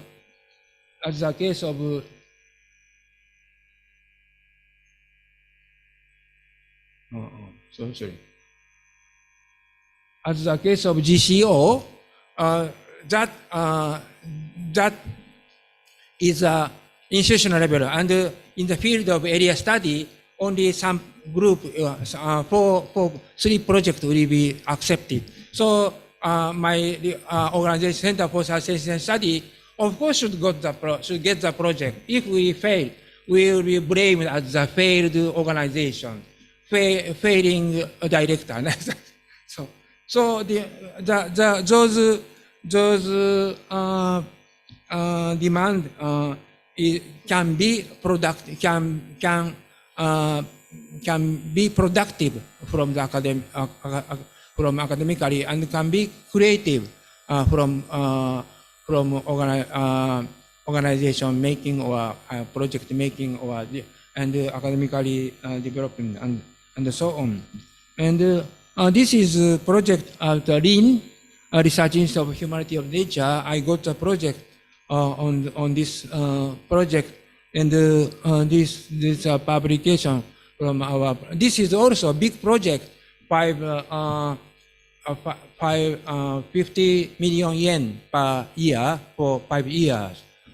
So to get that project also, we make many effort, many discussion, many collaboration, and so on. So those kind of big project is meaningful for the development of the research, and maybe so conclusion is that the research budget in Indonesia is increasing rapidly. I think now that is quite impressed. I think. It's good, but the volume of the budget is not enough.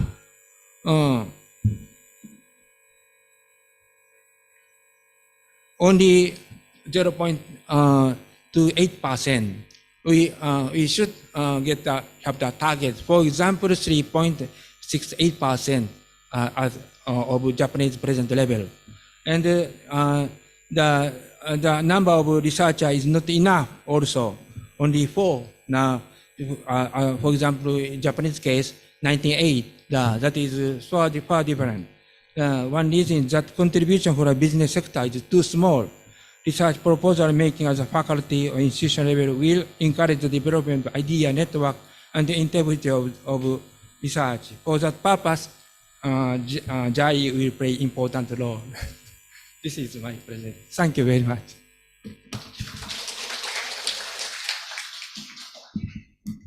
Thank you, Professor Mizuno, for the very good presentation. So now we are in the question and answer session. We have 15 minutes for this session. I think it may start from the floor. Okay, Ibu. Could you say your name and your institution?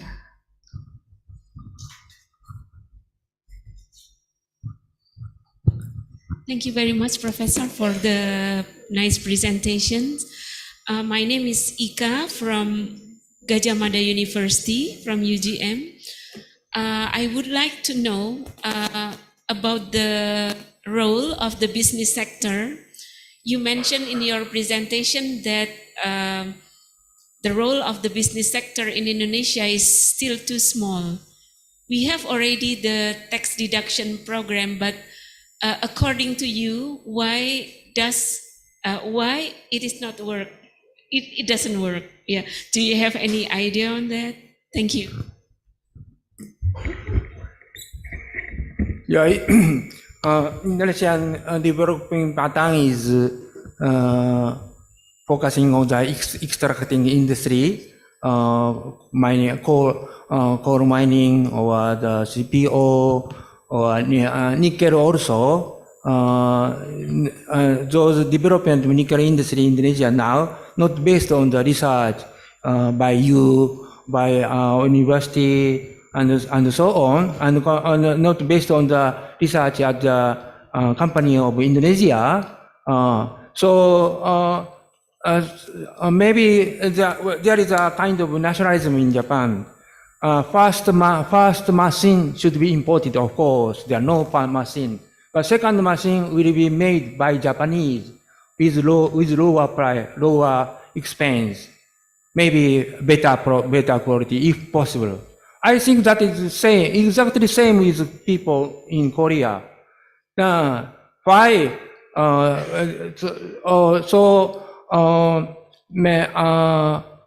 Research and in order to catch up the industry also, it's important to develop the research and development. Then the foreign company also should invest the research and development for their own company. I think maybe Toyota or Panasonic and so on. That still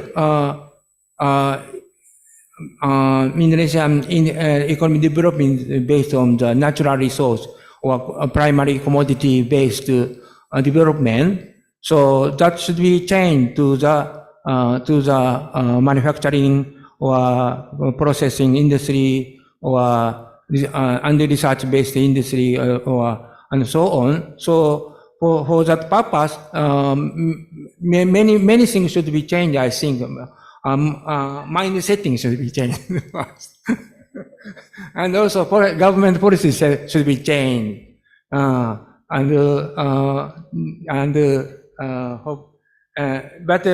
Maybe contribution by researcher can change. Now trend is improving. Of course, as we see many research funds in Indonesia and many researchers, but hopefully situation will change. When I used to say in Leiden for a short time and met Indonesian female scientist and chemistry, I asked her, why don't you go back to Indonesia and contribute to the development of Indonesian economy? She said, there are no labor opportunity in Indonesia.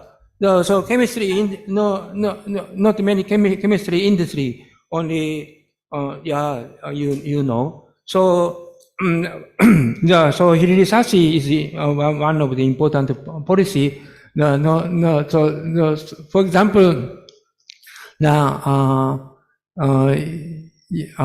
export of manufacturing, CPO is categorized as a product of manufacturing. I think that is cheating. That is only, this is a natural resource. So anyway, many things should be changed, I think. Thank you. Thank you, Professor. Yeah, Prof. Subiakto.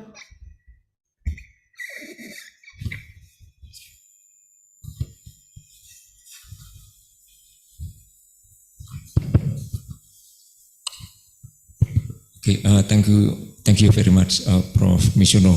It's very interesting and intriguing issue you gave us this morning. Yeah,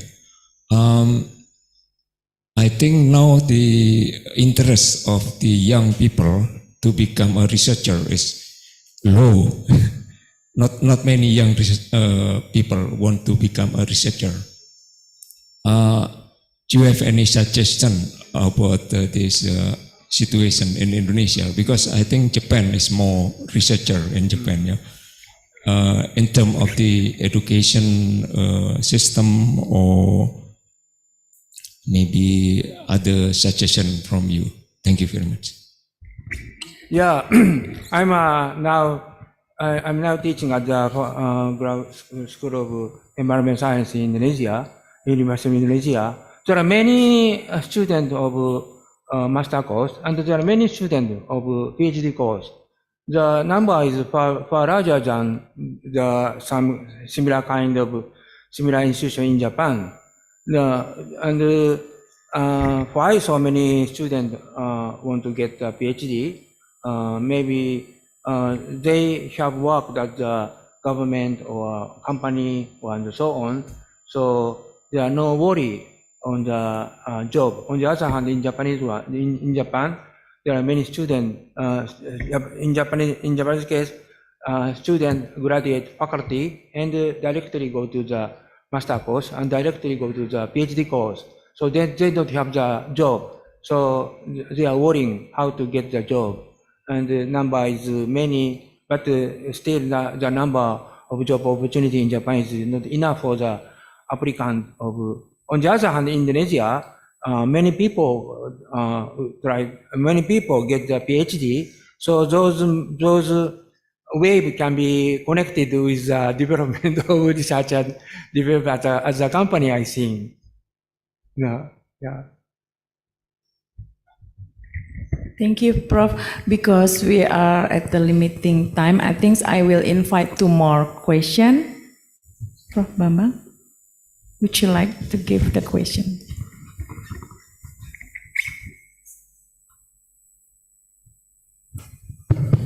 Okay, thank you, Bu. Yeah, I think that's the big problem in Indonesia now.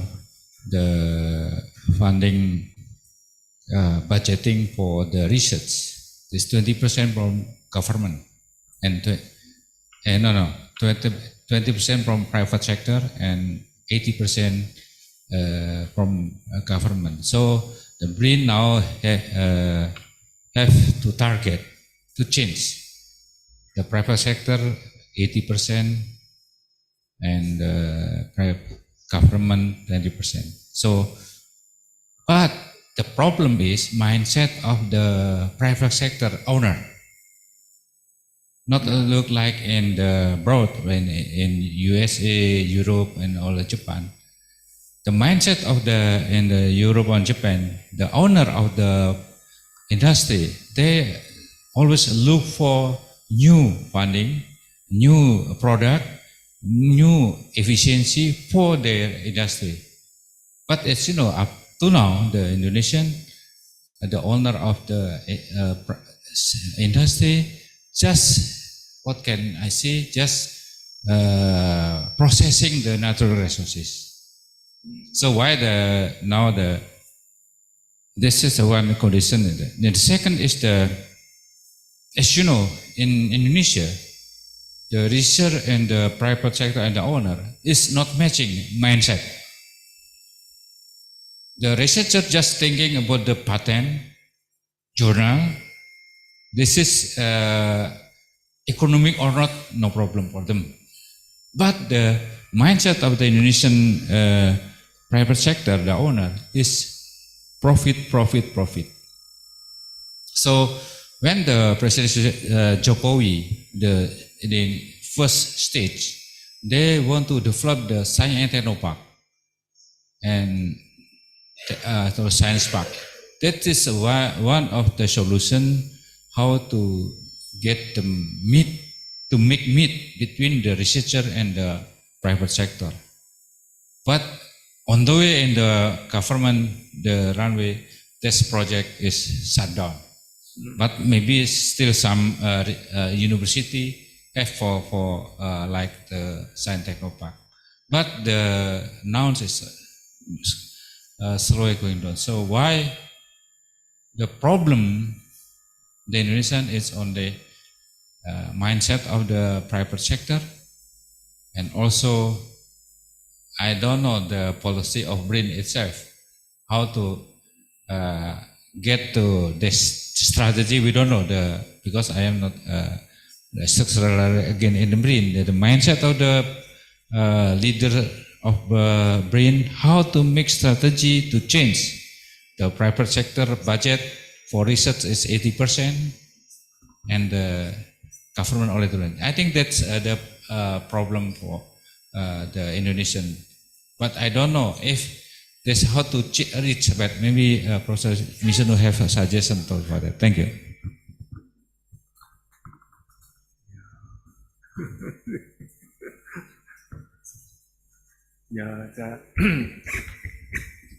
Yeah, maybe one of the ways that or you make the opinion that the private sector is the owner of the business should interest in the technology and develop the.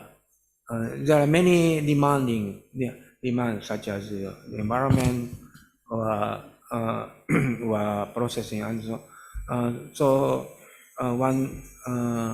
One way is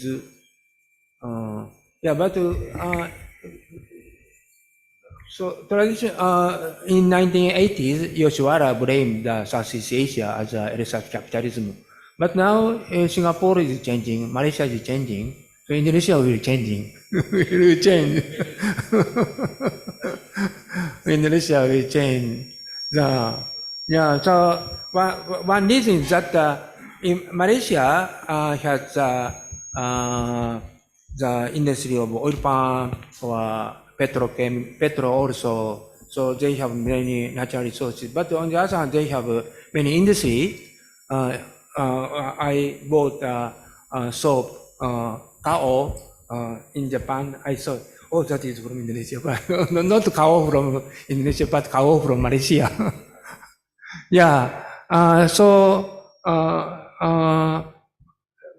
Manufacturing sector in Indonesia is still weak. Of course, in the beginning of 20s, when the production base of Japanese electronic company in Malaysia is moving because wage rate in Malaysia is increasing. At that time, everybody hoped that the base will move to Indonesia, but that does not happen. Many Japanese company is leaving.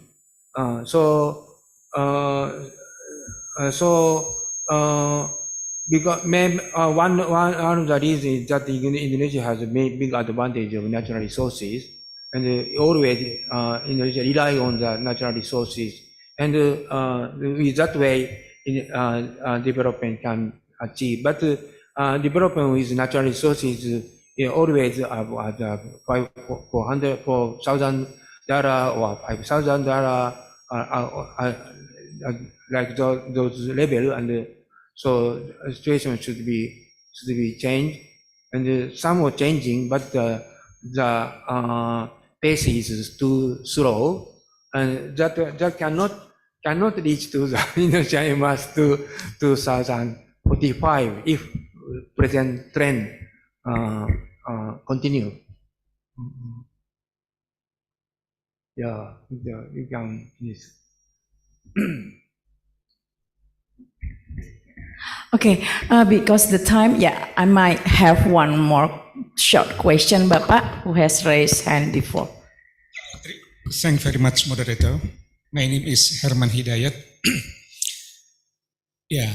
I'm familiar with Professor Mizuno. Last year we met in Kyoto for 3 months. We had conducted fieldwork there in 2022, December.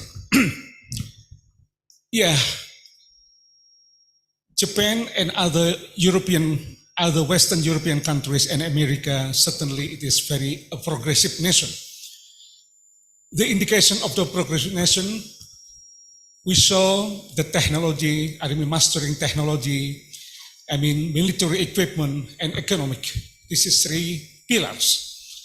So I read the history of the Eiichi Shibusawa.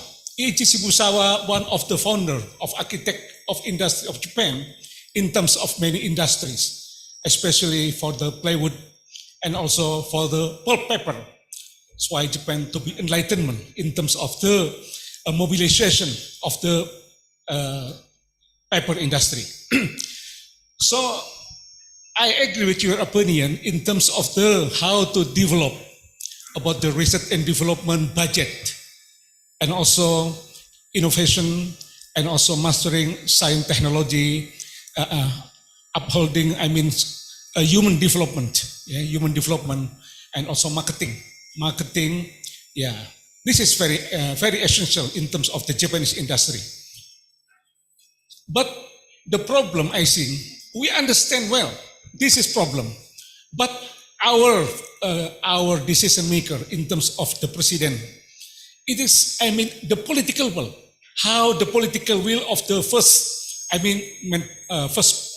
man, president, to pay attention in terms of the budget 3.6 to be 1%, for example, to lead to Malaysia. It is one, we agree. And then the receipt is the political will of the government, especially president.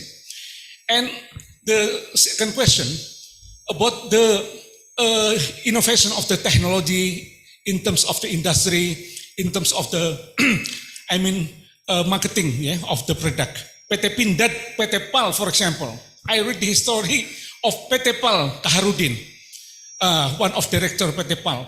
He is also in, he is also after doctor magang, what we say magang training, full his dissertation. No, he expert to be shipping. For shipping Indonesia, shipping building export in many variant. So this is the rule of the magang. Many researcher of Indonesia, especially technology, how to master technology. The role of the magang in many industry, automotive, and also shipping, and also train. It is very important. But the problem, this is how to replace the decision making for the number ones at BRIN. For example, Handoko. Thank you very much.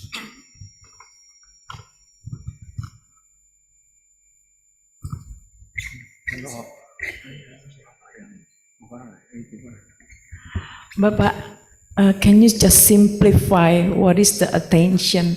Because Prof. Mizuno. First, the political will. We agree that our political will is still low. In terms of how to bolster the budget. Research development budget. Maybe we can remember that during the Suharto regime, growth of manufacturing is always the growth of GDP.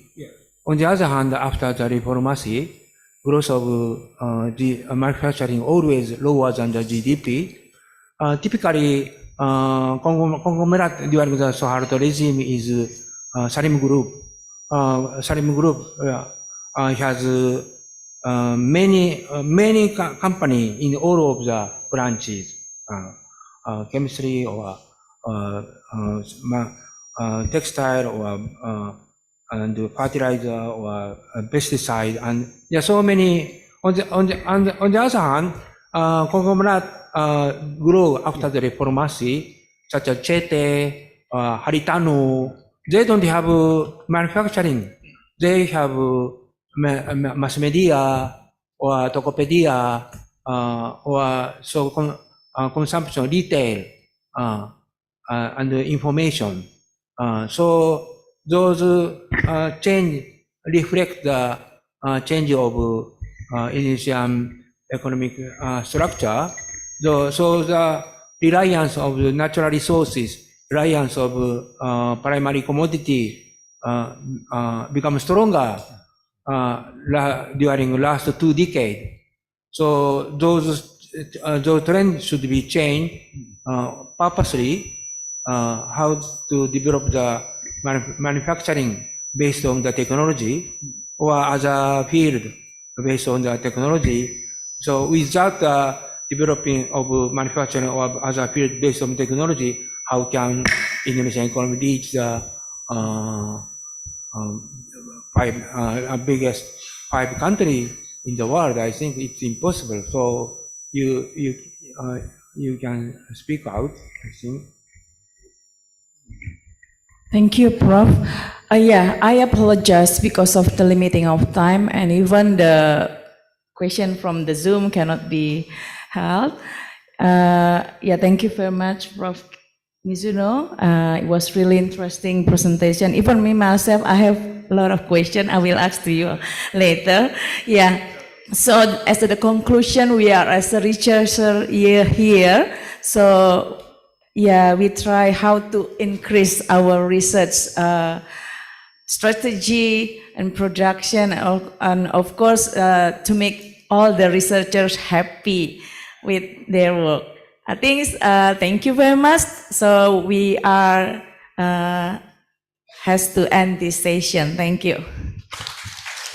Thank you to Dr. Josephine Elizabeth for skillfully moderating this engaging discussion, and our gratitude to the speakers, keynote speaker, for delivering such as informative and interesting talk. We have prepared some special merchandise for the speakers and the moderator, which will be presented to you as token as appreciation. Therefore, I would like to invite Professor Subiakto, please come to forward and present the merchandise to the speakers.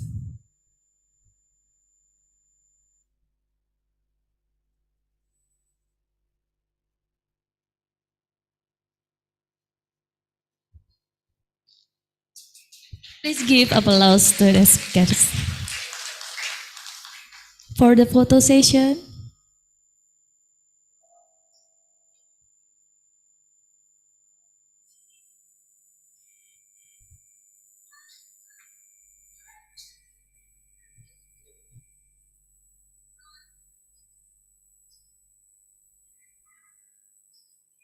okay, thank you so much. You may return to your seat. Please give applause to the moderator and speakers. Next, let's forward to the next agenda. We are now proceeding, which promise the enlightening discussion session with the invited speakers.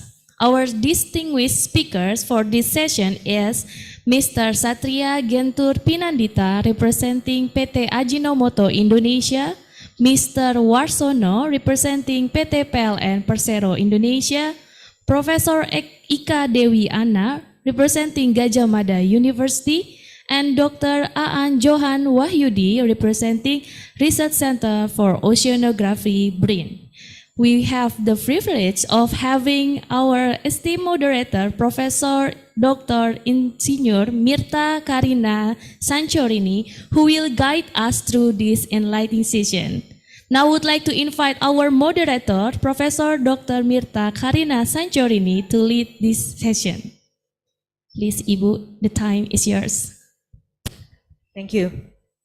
Good morning, everybody. Assalamualaikum warahmatullahi wabarakatuh. Welcome to this session with the invited speakers. And my name is Mirta Karina, and I'm honored to be your moderator this session.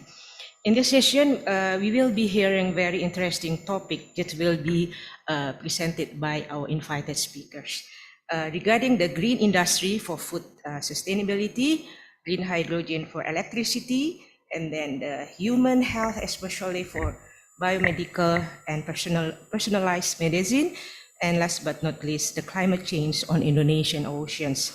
Okay, firstly, let me invite Bapak Satria Gentur Pinandita to come forward.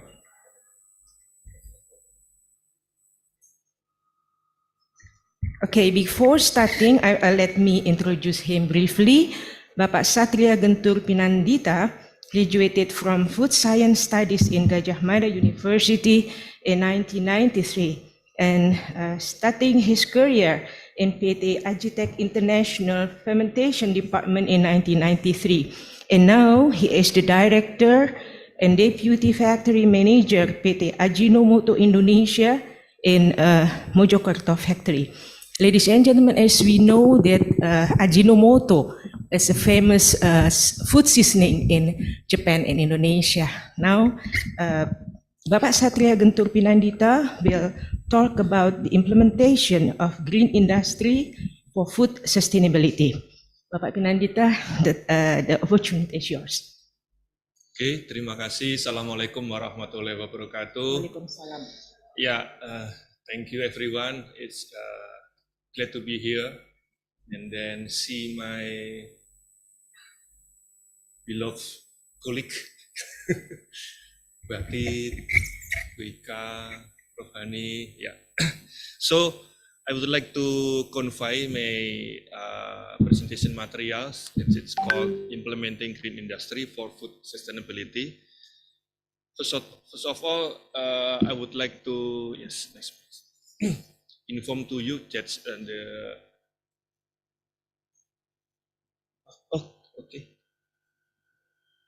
Next gitu ya.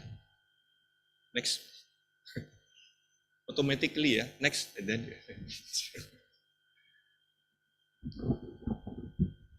Yeah. So Ajinomoto profile. That's the Ajinomoto is the Japanese company. In Indonesia, it's established in 1969. Yeah, and then the first production is 1970. This is the biotechnology-based food manufacturing industry. And the head office is located in Jakarta, in Sunter, which is have the 3 factories. Yeah, 3 factories, 2 in the Mojokerto area and 1 in Karawang area. Next, please. The vision and mission, I would not to explain it's more detailed. I want just to highlight that our mission. Our mission is to,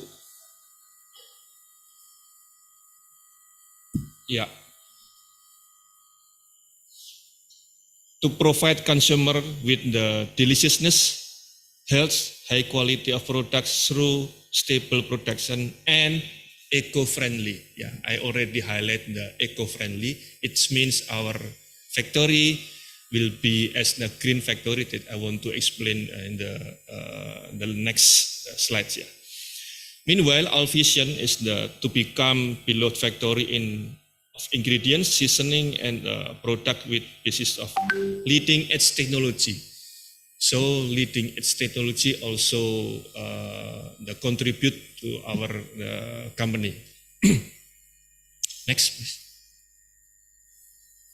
Yeah. The background, as you know, that is the SDG, Sustainable Development Goals, that we have to catch up until the 2030. So I also will skip this explanation further. That's we are going to the next slide, please. Yeah, this is the important slide. Yeah, actually, I give as the speaker or the invited teachers, this slide is the same. Yeah, but just the rounded red dot just moving, which parts that I want to focusing it. So in this time, I would like to focusing in the 3 parts of these items. That's all food sustainability, and then the degradable waste, and then the last, the climate change. Yeah. And then we propose what kind of activity that we can propose for this solution referred to SDG. Yeah. Ajinomoto company will have the idea for solutions for these problems, mainly for the environmental problems. Yeah. For example, for the food sustainability, can I have the pointer, please? Yeah. No? No. Oh, okay. Okay, it's fine. Yeah. Oh, sorry, just the slide before. From the right side, that the red mark font, I already stated to the food sustainability, we have the activity called the ESV. ESV implementation. ESV stands for Ajinomoto Set Value. This is the unique activity. I can explain further from the next slides. And then for the green industry, we have already started using the biomass boiler and then reducing CO2 emissions, using the sophisticated fermentation technology, and also using the degradable plastic, biodegradable plastic. Next, please. Okay, this is the activity in Ajinomoto Indonesia Group. We call it the Ajinomoto Health Provider. Ajinomoto Health Provider is integrated sustainability initiative from Ajinomoto Indonesia Group. This is 2 main activity. two main activity and two purposes. First is health provider for human, and the second is health provider for the earth. First for human, and the second is for the earth. Yeah. For humans, we would like to helping to extend the healthy of life expectation for the almost 1 billion people until 2030, and then for the earth, we want to reducing the environmental impact of company until the 50%. Next. Yeah. In this occasion, I would like to focusing the health provider from the earth. Yeah. The first, we have at least the 4 activities or 4 targets. First is C50 project. C50 project is reducing the CO2 emission until 60%. Until 60% from 2015, yeah, until 2013. And then second for clean plastic, yeah, you know the Indonesian is on the second country that mainly the waste is content of plastic in the world. We want to reduce the plastic until 30%. And then for water conservation, we want to conserve water until 80% because from the all Ajinomoto affiliate around the world, Indonesia is the biggest water using. Yeah, so we want to reduce it until 80%. And then the last is the food loss. Food loss, yeah. Everywhere in Indonesia we can find that stunting, poverty, but in the other occasion we have also strong the food loss. Maybe all of you have the experience. I already have the survey that during our activity in, for example, the wedding party or the traditional Islamic religion activity, only 70% food can be consumed. Yeah, and then the rest of them disposed. So we would like to we would like to overcome this situation, and then that our target is 0% food loss or 100% food could be handled by ourselves. Next, please. Yeah, first I would like to inform about CO2 emission. CO2 emission by the improving on fermentation process. I am the person in charge in fermentation process almost more than 20 years, so this is very familiar for me. Next, yeah.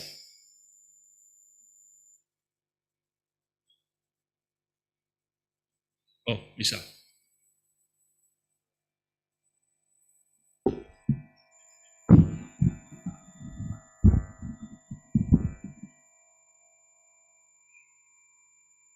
Yeah, this is the flow process of our processing, producing MSG. I would not to explain all process because needed more, yeah, maybe more than 1 hour to explain all this. Yeah, so I just want to.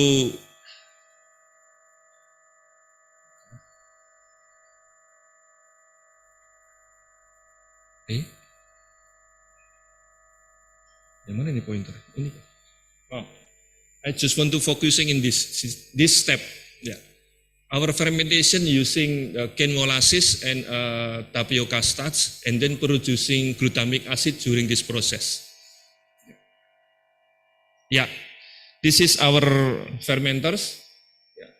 We using Corynebacterium glutamicum for as a strain to producing glutamic acid. With the normal processing, sugar plus ammonia plus oxygen can be produced glutamic acid here. Yeah, our fermentation process is aerobic base. Yeah, so needs our bacteria needs oxygen, and then will be produce CO2 as well.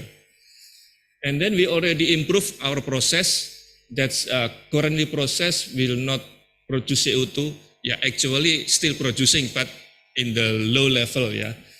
not eliminated all, but still producing, but could be decreased in here. So this is the main concept, using improving method of fermentation, and then we can reduce the CO2 emission here. Yeah, this is ESV that I already explained formerly. ESV is our unique activity that is combining the social and economic value using Ajinomoto concept. Yeah. So in order to produce our products, we also conducted a value through the economic and social value. Should be getting hand in hand to collaborate to achieve this target. For example, using the circular economic. Circular economic now became more viral after Menparkraf conduct the circular economy. And then our company already developed the circular economy. There are several activities using the biocycle, plastic waste reduction, recycle program, and agriculture business co-product. I will explain it one by one, starting from the biocycle economy. This is the Ajinomoto biocycle circular economy practice. I think this is the most important slide sheet that I want to explain this occasion, because maybe a little bit complicated, but this can be tell so much story about our activity. Okay, let's see. This is our factory. Yeah, our factory will produce co-product. During fermentation process, still content of cell wall, and then the cell wall comes to the MSG mother liquor here. The cell wall is still high content of protein and could be utilized as several products in here. We can produce organic fertilizer here, and then fermentation mother liquor here from the feed livestock, and then the fertilizer could be using from the specific plantation, for example sugar, and then from the cassava, and then this product sent again to our factory, and then this is make the cycle. That's what we call it the biocycle. This is just one product. Another also from non-active carbon to the soil fertilizer, and then gypsum also. Yeah, and then from we already gave the solar panel from the biomass boiler and so on. So this activity could be make the sustainability and also have the contribute to the Ajinomoto social value, ASV. Yeah, this is the innovation for recycle program. This is for plastic. Yeah, maybe we already familiar with the bank sampah, but it is a little bit different with bank sampah. The concept is almost the same, but we built in the Surabaya traditional market, Pasar Sememi. The waste plastic surrounding pasar and the surrounded house pasar could be delivered and then collected in this collection. Yeah, we have the already combining with our startup, and then the person who is submission the plastic will collect money, but not actual money. They collect and then directly to transfer as the GoPay, directly transfer as the GoPay. So they will not receiving money as well but they will accumulate in their GoPay account. Okay. Yeah. This is the co-product flow process. I already explained that our fermentation process, before we produce the MSC, we have processing cost like the separation, and then the product can our liquid that cannot be crystallized and then become the mother liquor. This mother liquor we can produce and utilize as the fertilizer and also the liquid feed, and then the brand is the FML. And also we have also the gypsum, Then gypsum is the co-product because from the refinery of cane molasses, and then due to the sedimentation process we can get the gypsum. Gypsum could be making as the wall panel, gypsum wall panel, or additive on the cement production, or Prof. Ika Dewiana maybe make a dental using gypsum. So many products we can utilize during gypsum, and then we can reduce our waste. This is the one of example of our ASV. I get this is FML, fermentation mother liquor. We have the social value and economic value. The social value, we can promote the farmer or the livestock. They can give the cattle with more sustain about the disease, because the cell of wall still contain the biostimulant, so the livestock became more healthy. And then in the meantime, we can get the benefit from this product. That's why we can get the social value and the economic value at the same time. Excuse me, Pak Satria, the times, could you speed it up? Okay, one more, several slides again.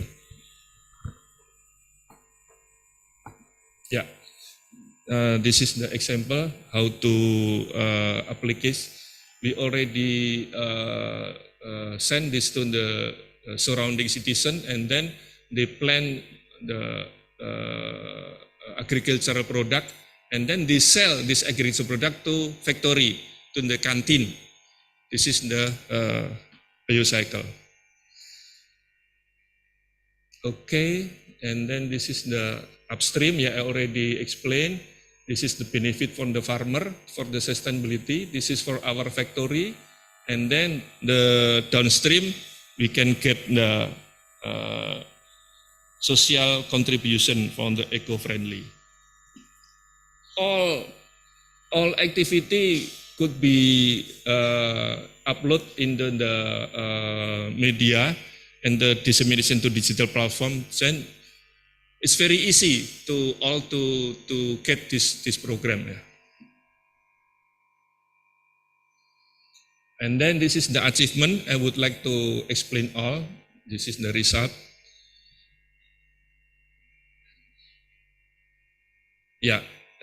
But in the short explanation, we can get the increasing of our core product, and then decreasing using plastic, and then waste we can food waste we can reduce, and then this is water.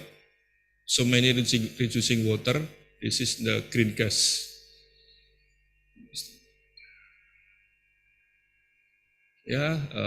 This is, I already get the Green Industry Award from the government. And then, okay, I think it's finished. Thank you for your attention. Thank you very much. Back to the moderator. Thank you so much for your addressing the very nice presentation on the green industry in your factory with the ASF initiative. Ladies and gentlemen, now moving along to our session, I would like to invite Bapak Warsono from PLN.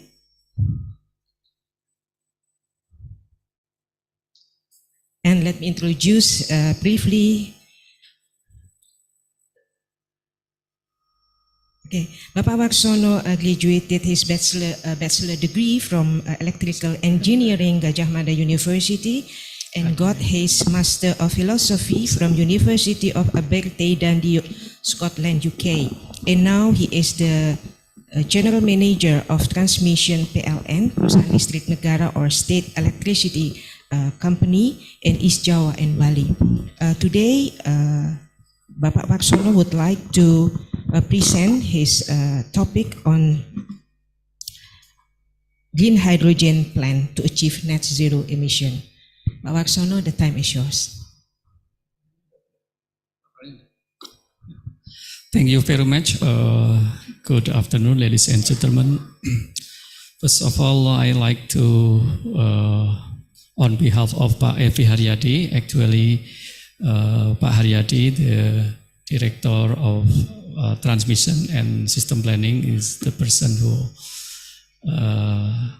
invited to be here, but he is in the important, he must lead in an important meeting, so he cannot attend to this meeting. So he assigned me to be here for presenting his presentation today regarding the green hydrogen. I'm sorry, I need to move forward because I have to read the presentation. So my presentation today is regarding the green hydrogen plan to achieve net zero emission. As we know that Indonesia right now have the commitment to achieve net zero emission by 2060. And PLN is an energy company, a state-owned company, also has commitment to achieve net zero emission by 2060.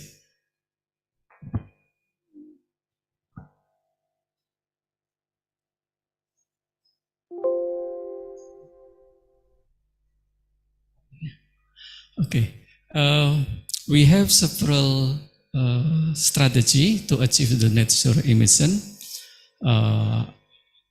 by 2060.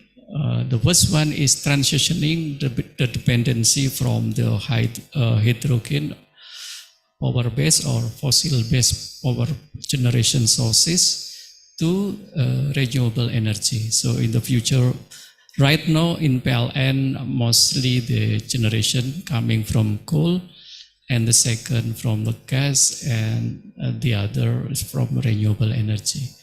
More than 60% right now is still in based on coal energy. Why? Because in the previous we focus on how to provide electricity with low cost and affordable for the society to the customer. And because of the commitment, we move to more green energy. We move to the renewable energy.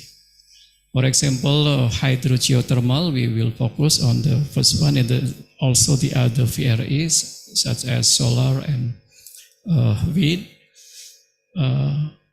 The desalination, especially for the area in outside of Java, yeah, like in eastern Indonesia, who are located in many islands. Mostly we use diesel oil, and we will convert it into the renewable energy. And also CFPP retirement or coal, we call it coal phase down, yeah. And the other renewable energy, including the hydrogen, yeah. Biomass co-firing also important, and also other initiative. And then for the long term, we also one of the enable technology is the hydrogen co-firing. There are several gas power plant right now that already have the capability to be co-firing with gas hydrogen co-firing. And also the other initiatives such as electric vehicle Also, hydrogen vehicle, also one of the initiative of the PLN.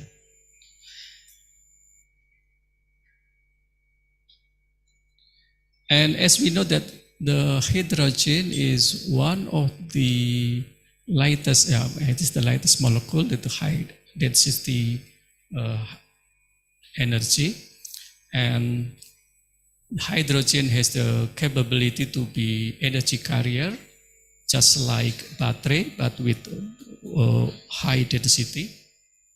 And because it is not a sources of energy, it's actually the energy coming from the other energy, especially from electricity. So the green energy, the hydrogen can be classified into several colors. Yeah, green hydrogen if uses renewable energy, so no emission during the generation, for example. There are also blue hydrogen, gray hydrogen, turquoise hydrogen, black hydrogen if we use coal as the process of processing hydrogen. So for PLN, of course, we focus on the green hydrogen and at least blue hydrogen.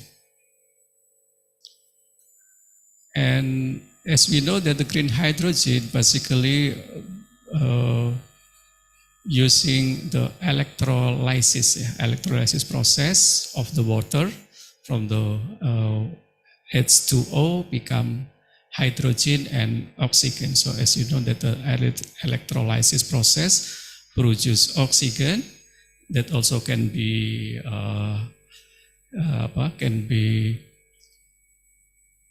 disimpan ya, can be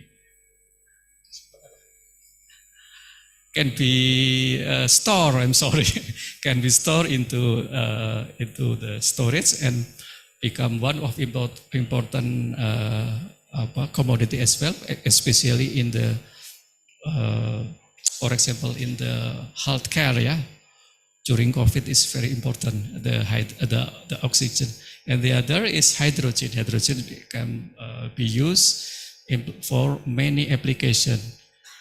For energy application, we can use our power supply as the co-firing. Even for 100% hydrogen is impossible. Also possible in the future as source of energy. And the other application that also important also for road, for the transportation, such as the hydrogen vehicle is also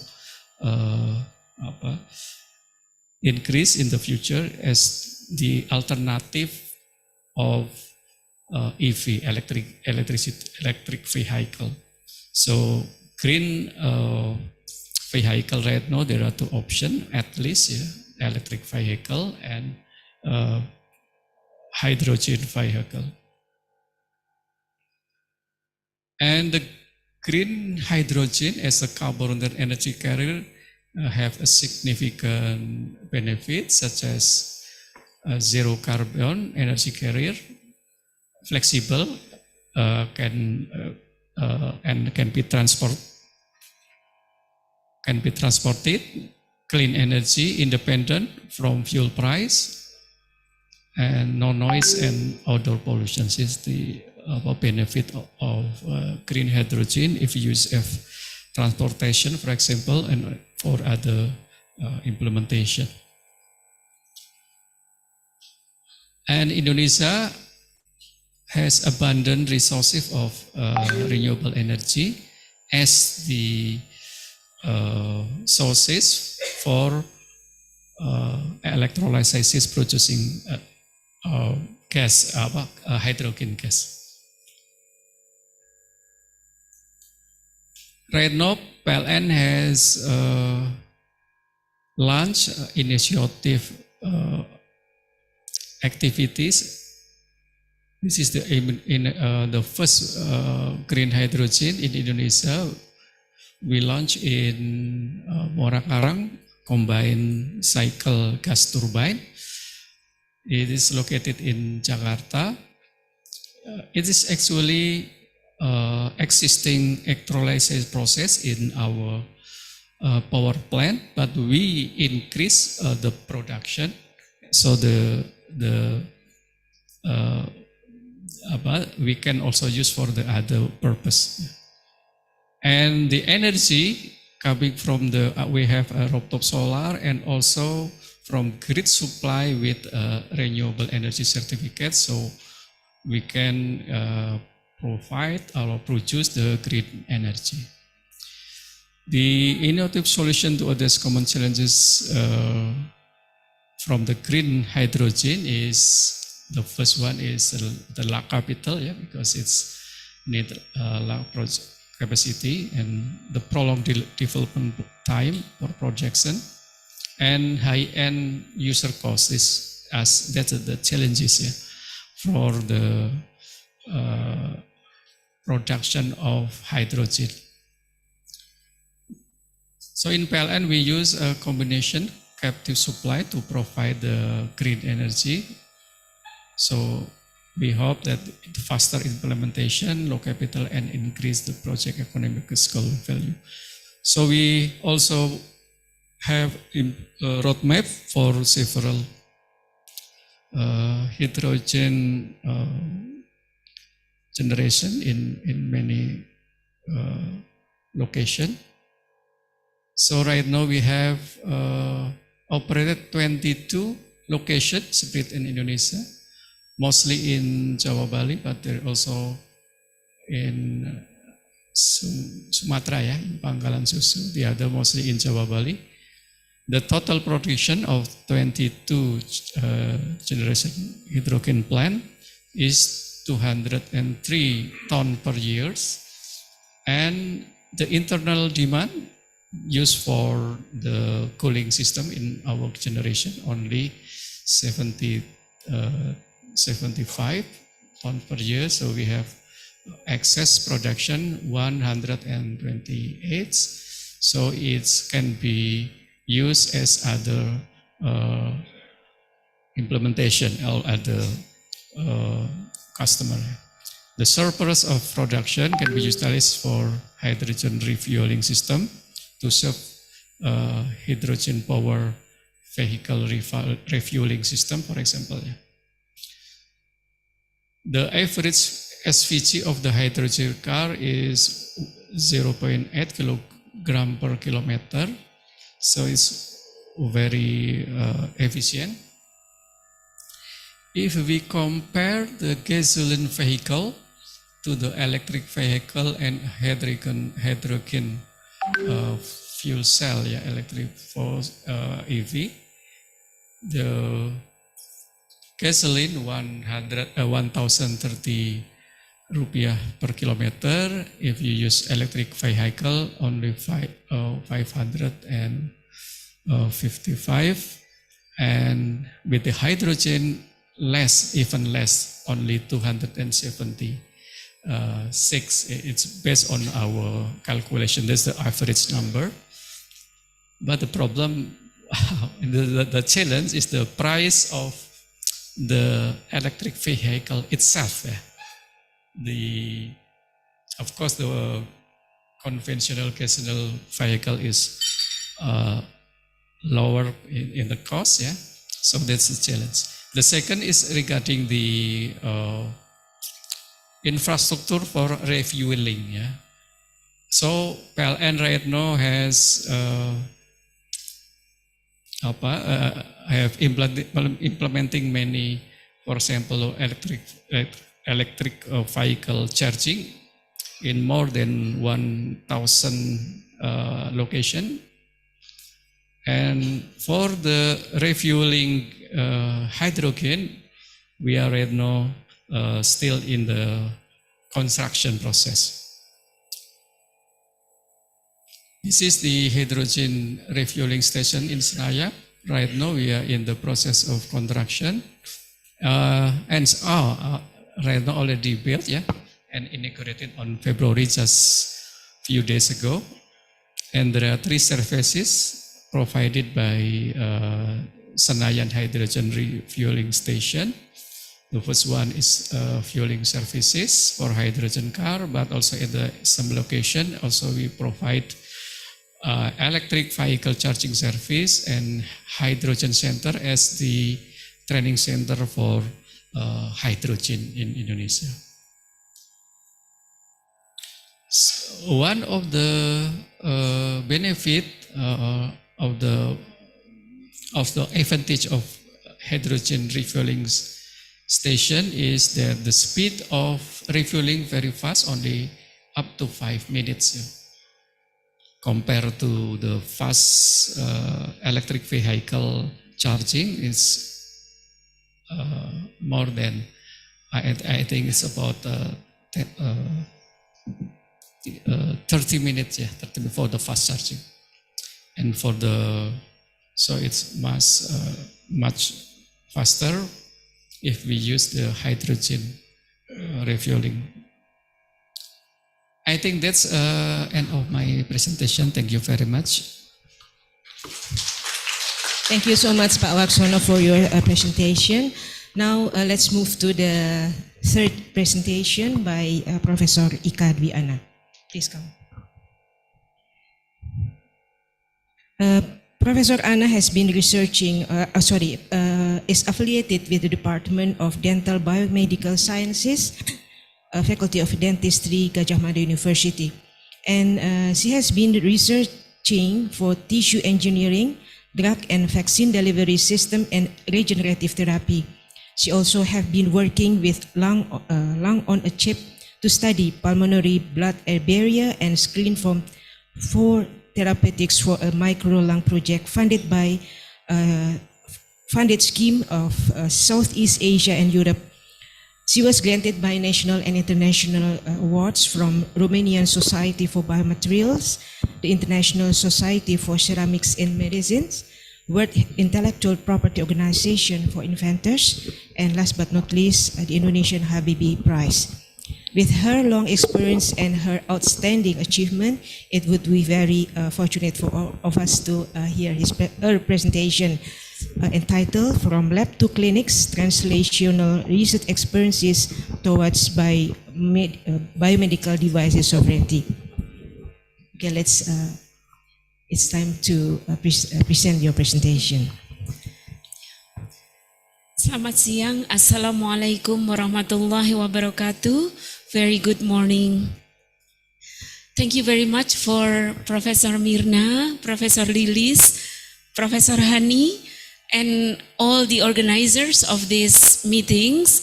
Thank you very much for giving me opportunity to share with you about the experience on a translational research towards biomedical devices sovereignty.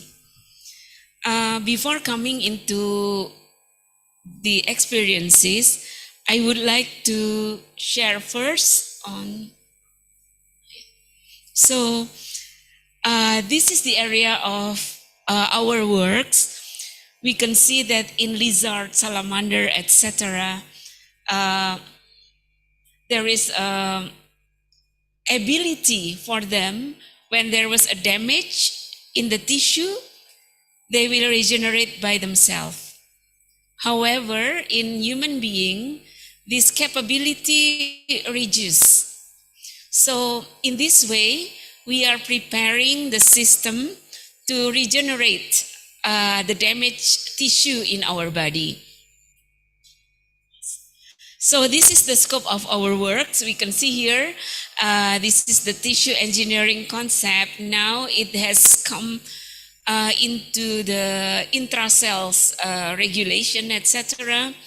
And also because it is like a coin, so tissue engineering is like a coin. So we cannot apply tissue engineering without the knowledge and also without the applications of the control release system. And as we know, because I'm working in a tissue engineering and in biomedical devices, so at that time, we noticed that there are a big challenge for us in Indonesia. up to 2017, more than 97% of the medical devices related to health system in Indonesia are imported. Even now, the number is still higher than 90%, according to the report of the Ministry of Health. And the second one, we also realized that none of them are tissue engineer related products. That's why, because we are working in a tissue engineering area, then we need to contribute from that sector. Although up to now, the contribution is still very, very tiny. And yeah. And actually, I have to thank to JSPS because my first research work was supported by JSPS after my arrival to Indonesia after finalizing my study from Japan. I still remember at that time, Professor Hani Wijaya was the reviewer of that project, the first batch, and I was very happy at that time because as a young researcher, almost 20 years ago, I got that project. So that built my confidence to do the research in Indonesia after my arrival from the study. So this is the experience that I would like to share you about the principles of translational research and innovation from bench to bedside. Next, please. Oh, sorry. Okay. Yes. Oh, sorry. Yes. So by using the money from the JSPS and the collaboration with my previous supervisor, we tried to screen and also to screen the technology and also to develop the bone graft based on a mineral in Indonesia. So we tried the wet precipitation method, we tried the what is called the conversion from the abalone muscle cells, for example, and also the shell, any other cells, the waste from the food to be developed as the appetite. Because at that time, all the appetite, even only the appetite, was still imported from other country. That's why at that time we developed, for example, using the gypsum as the products from the Ajinomoto, yes, and then we transform the block gypsum for the bone grafting procedure. And it is a long history because from the first I received the JSPS around 2006, 2009, then we tried to translate from the in vitro studies. We finalized the in vitro studies up to the clinical tests for the products. And finally, in 2014, we have already launched the product into the market in Indonesia. And now the product is used by the clinicians in Indonesia for the surgery. And in the beginning, Indonesian clinicians did not believe these products. Why? Because this is from Indonesia, so we must use the other products from other countries because they are better, etc. But then we tried to provide the study comparing some commercially available products from some countries, even from Europe, and we tried in our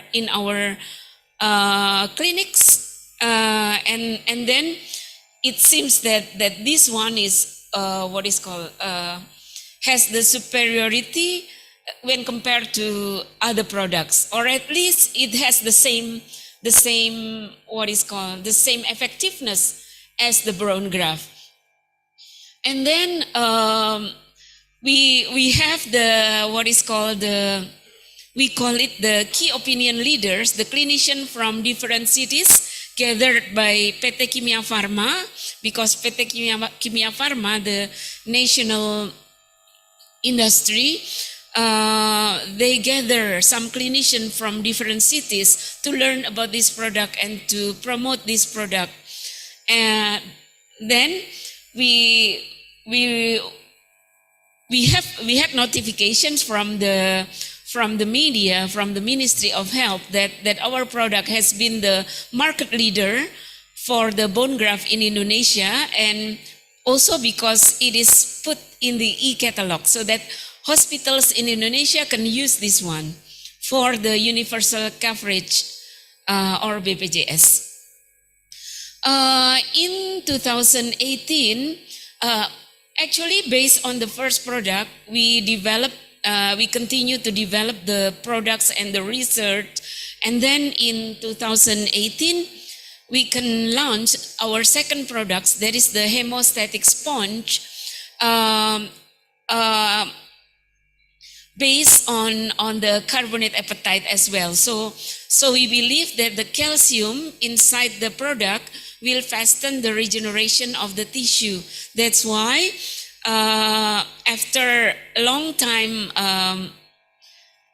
tests, both in a preclinic and in clinics, we finally launched the second products into the market in Indonesia. It is called the Serra Sponge. And you can see in every seminars or symposium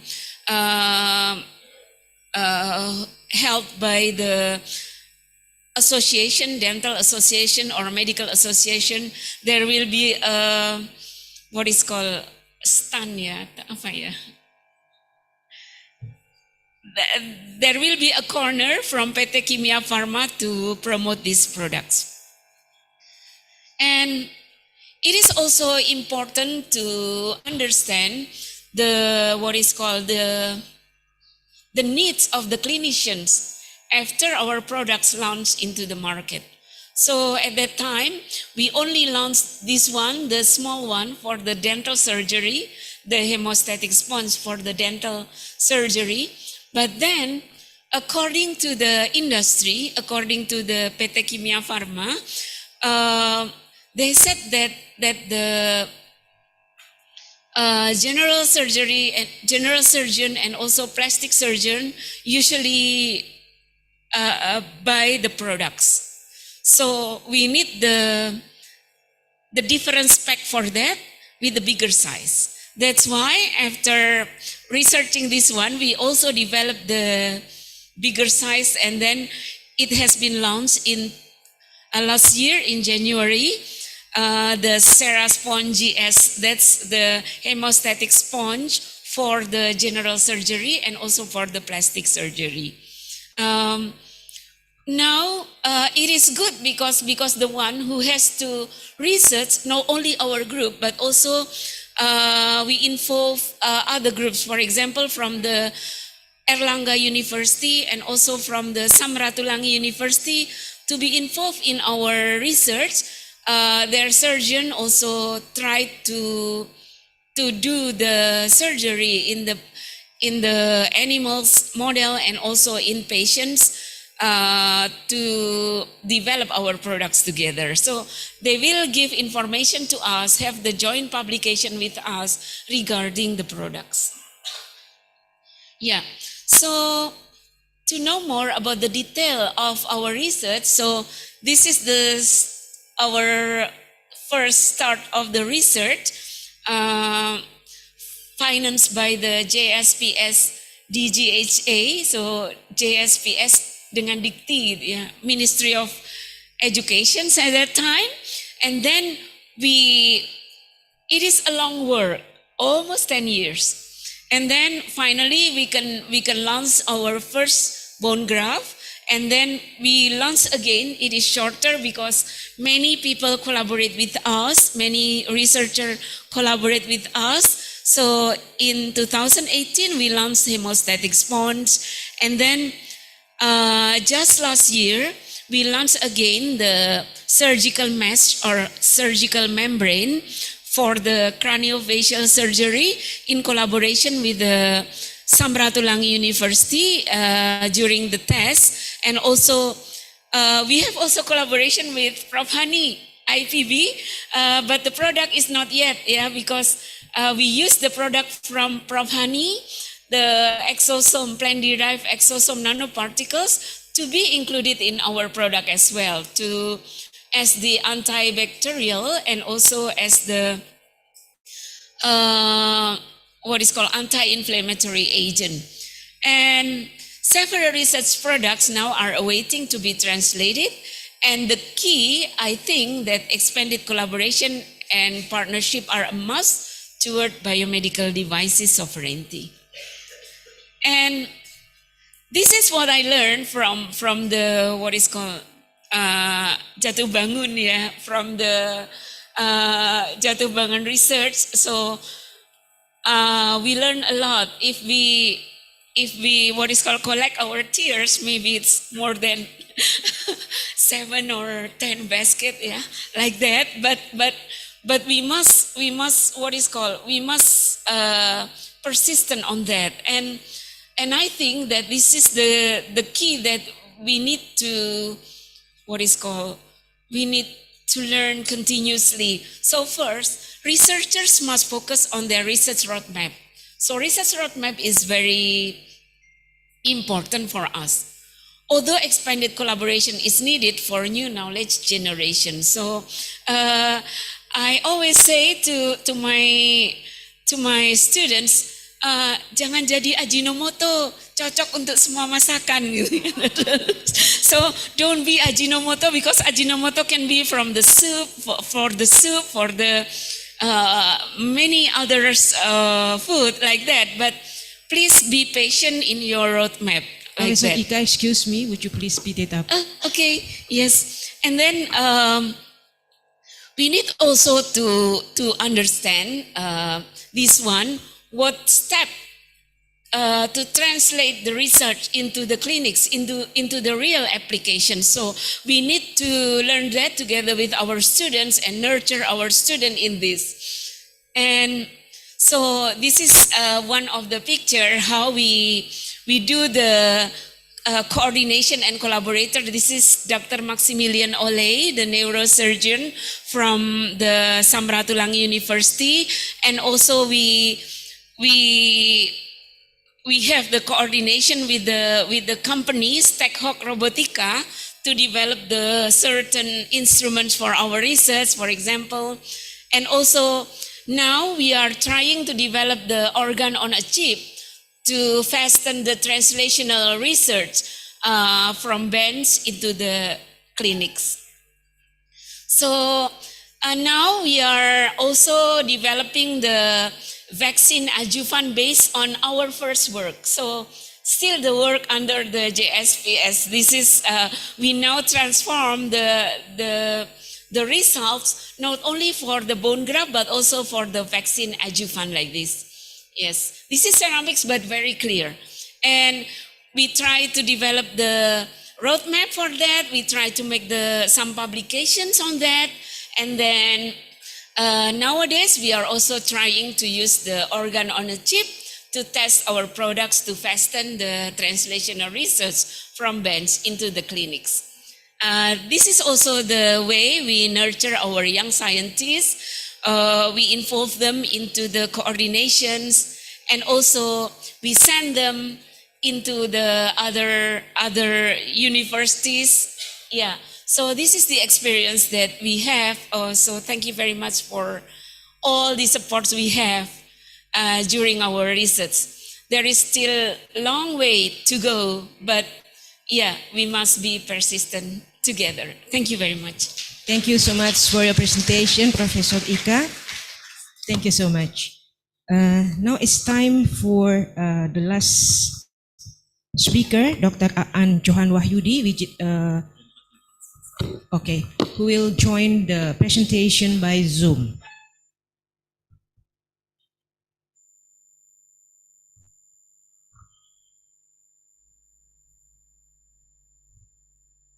Dr. Aan Johan Wahyudi is already in the Zoom.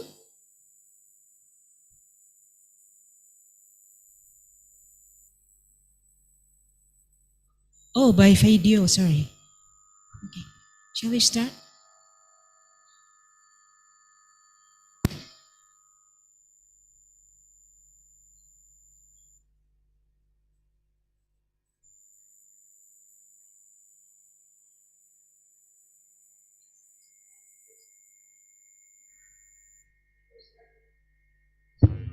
Before starting, I would like to introduce first the Dr. Aan Johan Wahyudi, one of the senior scientists from Research Center for Oceanography, National Research and Innovation Agency BRIN. In 2020, he received an outstanding ASEAN Science Diplomat from ASEAN Science Diplomat Assembly. Today, he will share with us his talk entitled Unraveling the Impact of Climate Change on Indonesian Seas, a Marine Biogeochemical Perspective.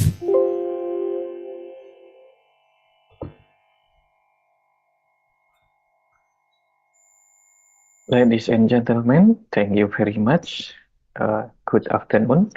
My name is Aan Johan Wahyudi, and thank you for the JSPS Alumni Association of Indonesia for inviting me to be here in front of you to attend this wonderful meeting.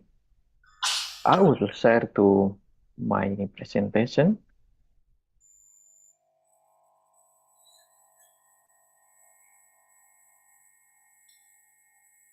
As climate change is a modern world problem, so it will affect our entire planet, including the ocean.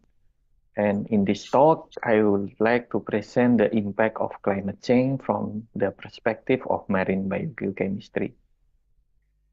Biogeochemistry is the partitioning and cycling of chemical elements and compounds between the living and non-living part of the ecosystem. And marine biochemistry defined as the biogeochemical process in the marine ecosystem. It is dealing with the cycling of chemicals through the marine environment.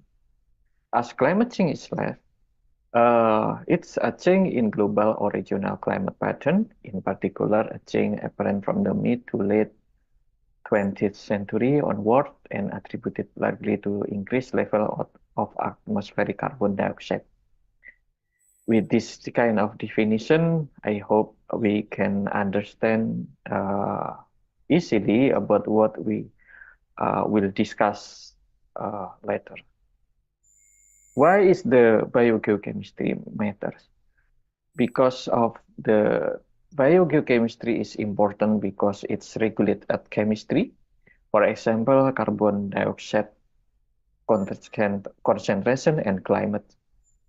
And also the biochemistry is important in the local context, since biogeochemistry varies a lot from place to place and which affect organisms. And those organisms must cope with the local chemical condition in the ocean, in the marine biosphere, and etc. Dealing with ocean and climate is part of the SDGs, especially on climate change measure, mitigation capacity building, manage and protect marine and coastal ecosystem, and also mitigating the ocean acidification. So it's really relevant to our sustainable development goals. Now, how the global climate change impact to the ocean. In general, global ocean is facing triple threat, which is become warmer. According to the recent data, that 0.13 degrees Celsius per decade over the past 100 years, and ocean become more acidic, 0.1 pH unit over the past 100 years, and predicted to be less decreasing until 0.4 pH unit by the end of the century.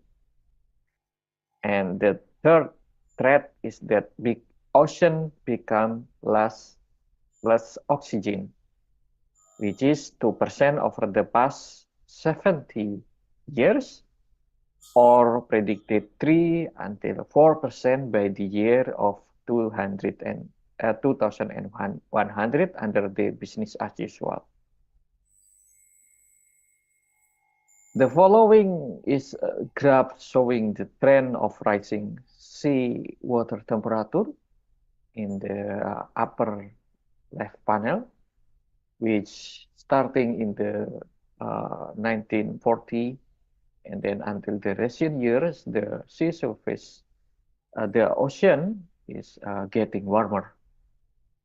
And also the graph showing the increase of partial pressure of CO2 following the increasing the atmospheric CO2 concentration. And this condition affect the decreasing of acidic pH of the ocean. And also for the past decades, that the data of oxygen saturation showing the declining trend. And how is the global change affecting Indonesian Ocean? Considering that Indonesian seas have a diverse ecosystem located between two large oceans, the Pacific and Indian Ocean, and the process of how climate affect the ocean can be simply explained as follows. So in climatic factors like in Indonesia tropical climates, monsoon system, El Nino southern oscillation in the Pacific, and also Indian Ocean dipole will affect atmosphere and sea interaction in the Indonesian seas. This kind of interaction then respond by physical oceanographic factors such as sea surface temperature, sea level, salinity, wave current, and etc. This kind of response in physical oceanography then followed by the response in chemical oceanography, for example, biogeochemical variables, and further response means in the biological aspect and biosphere. This is, for example, that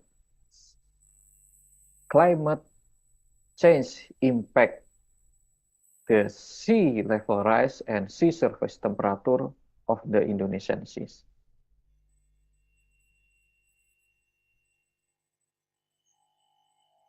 Within the context of physical oceanography, so climate change impact the sea level rise and sea surface temperature. For example, sea level rise is expected to inundate half of Jakarta by 2100 in this graph. And also sea level rise during the northwest monsoon in whole of the Indonesian seas is higher than the southeast monsoon, meaning that sea level variation are influenced by the monsoon system, one of the climatic factors in Indonesia. And another record shows that sea surface temperature of Indonesian seas continuously increase in the rate of 0.19 degrees Celsius per decade, according to the previous studies. And how about the biogeochemical variable of the Indonesian seas? I would like to express this kind of the climate change impact on biogeochemical variables on four targeted variables, which is nutrient, dissolved oxygen, trace metal, and organic carbon.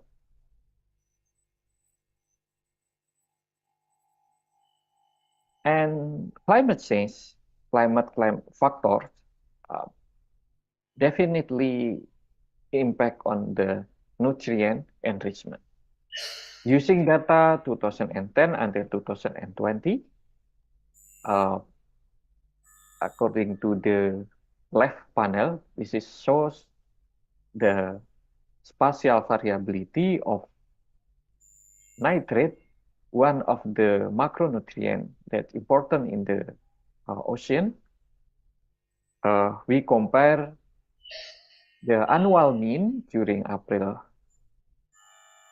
May, and then annual mean during October, November, and comparing to the period during the event of El Nino or IOD on 2015 and 2019. And in the right panel, it shows that the nitrate phosphate silicate is enriched or increased significantly during a recent year, during certain years, especially during the climatic event like El Nino or IOD. For example, in the years 2011, 2015, 2019.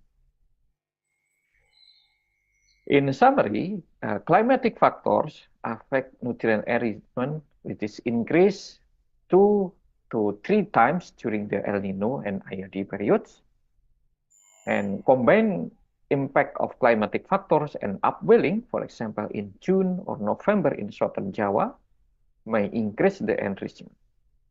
So according to the figure in left panel, that during the October-November on 2015, on 2019, which is the strong El Nino event and moderate IOD positive in 2015, and then moderate El Nino and strong IOD positive in 2019, and combined with the upwelling event, which is happen annually in October and November, during June to November. So the increase of the nutrient enrichment is multiplied by this combined impact. And why is this kind of change is important? Because nutrient enrichment could be negatively impact ecosystem. For example, triggering algal or jellyfish bloom, including harmful algal bloom in some area of Indonesian sea.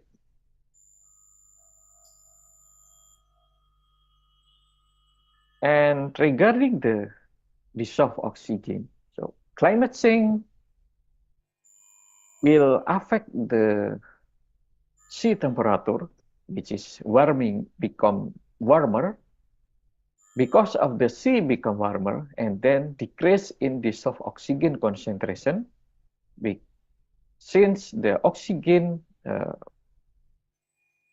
hardly dissolve in the warmer water in the ocean.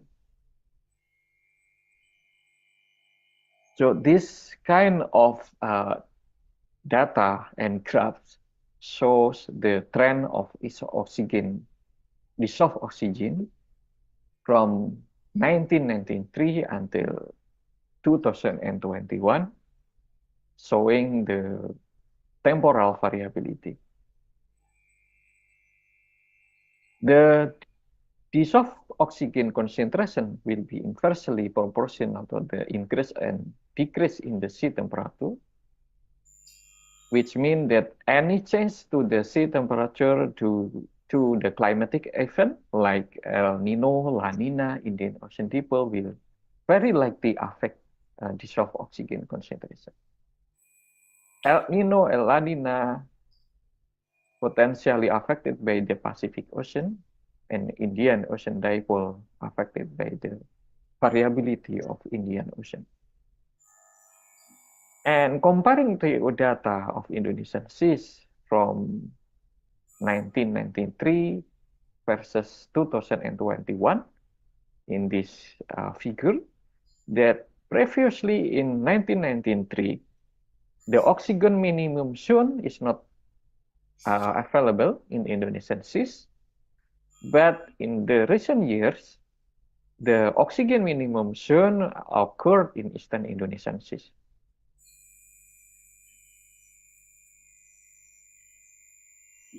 It means the deoxygenation is a serious problem we're facing right now in Indonesia.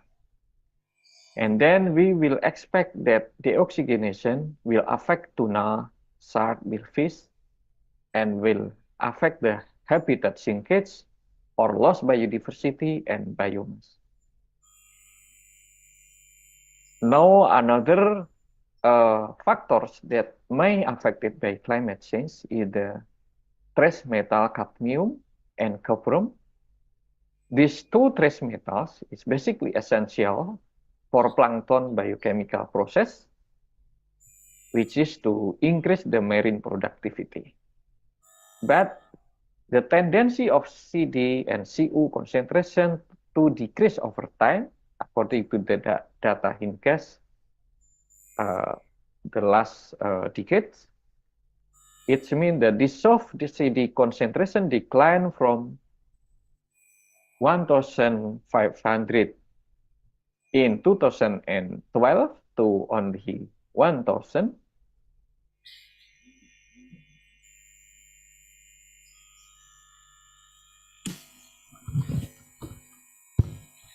Excuse me, Dr. Aan Wahyudi, because the limitation of the time availability, we have to stop the presentation. Ladies and gentlemen, now we come to the discussion, and I would like to invite all the speakers come forward to the stage.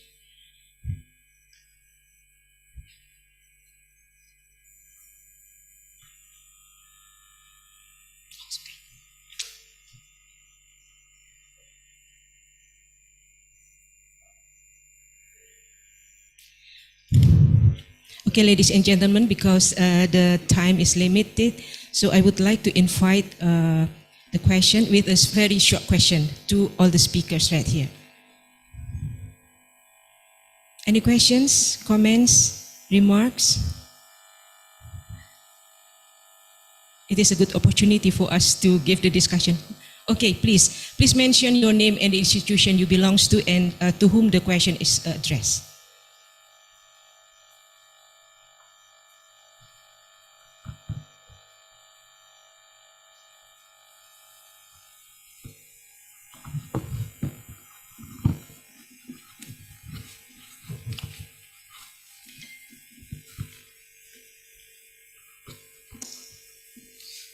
Thank you for the opportunity. My name is Hafid and I'm a last year student from IPB University. I want to ask a question to Mr. Evi Haryadi as the word of PLN. And as we can see, Indonesia is located on the ring of fire, and we know that there are so many places that produce the geothermal energy. For example, in Bogor, like Salak Mountain and Gede Pangrango Mountain. And the question is, how do PLN convince the local people to believe that PLN can change from the coal industry to geothermal industry, since we know that the geothermal energy is more cleaner than the coal industry, but the process on making the geothermal energy safe to be used by the people and not making any cultural damage. Okay. Thanks for the opportunity. Is it clear, Pak Warsono? Questions? Thank you for the question. Yes, PLN right now is program for accelerated renewable energy, especially for hydro and geothermal. Geothermal, of course, have the merit because of it is green, yeah. And the problem regarding the rejection from the social, yeah, it's not so big in our experience because it is located on the mountain, yeah, which mostly not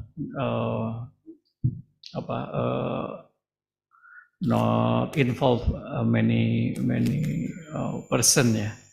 It's a little bit different with, for example, for dam hydro, yeah, that's a social program there. So the challenge more in the investment, because it's need high investment due to it's located in the earth and need to be drilled, and the drilling process actually is the same as drilling the oil, yeah, for the oil, yeah. It needs a lot of money, And not every drilling is successful. Sometimes several drilling, only one that is successful, the other not. So usually needs high investment for the geothermal. And the other thing is that in the one location, the capacity is not as big as, for example, if we build coal power plant. In one area for a coal power plant, we can build 1,000 megawatt, but for the geothermal might be only 100, like in Salak right now. Yeah, that's I think my response. Thank you. Thank you, Pak Waksono. Any question for the other speaker? Okay, Ibu, please.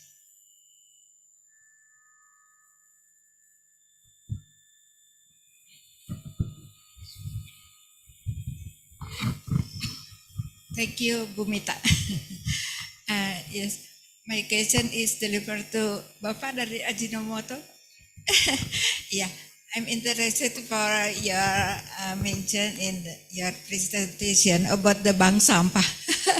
Yeah, so I will ask who is the user of the waste that you collect in your bank sampah.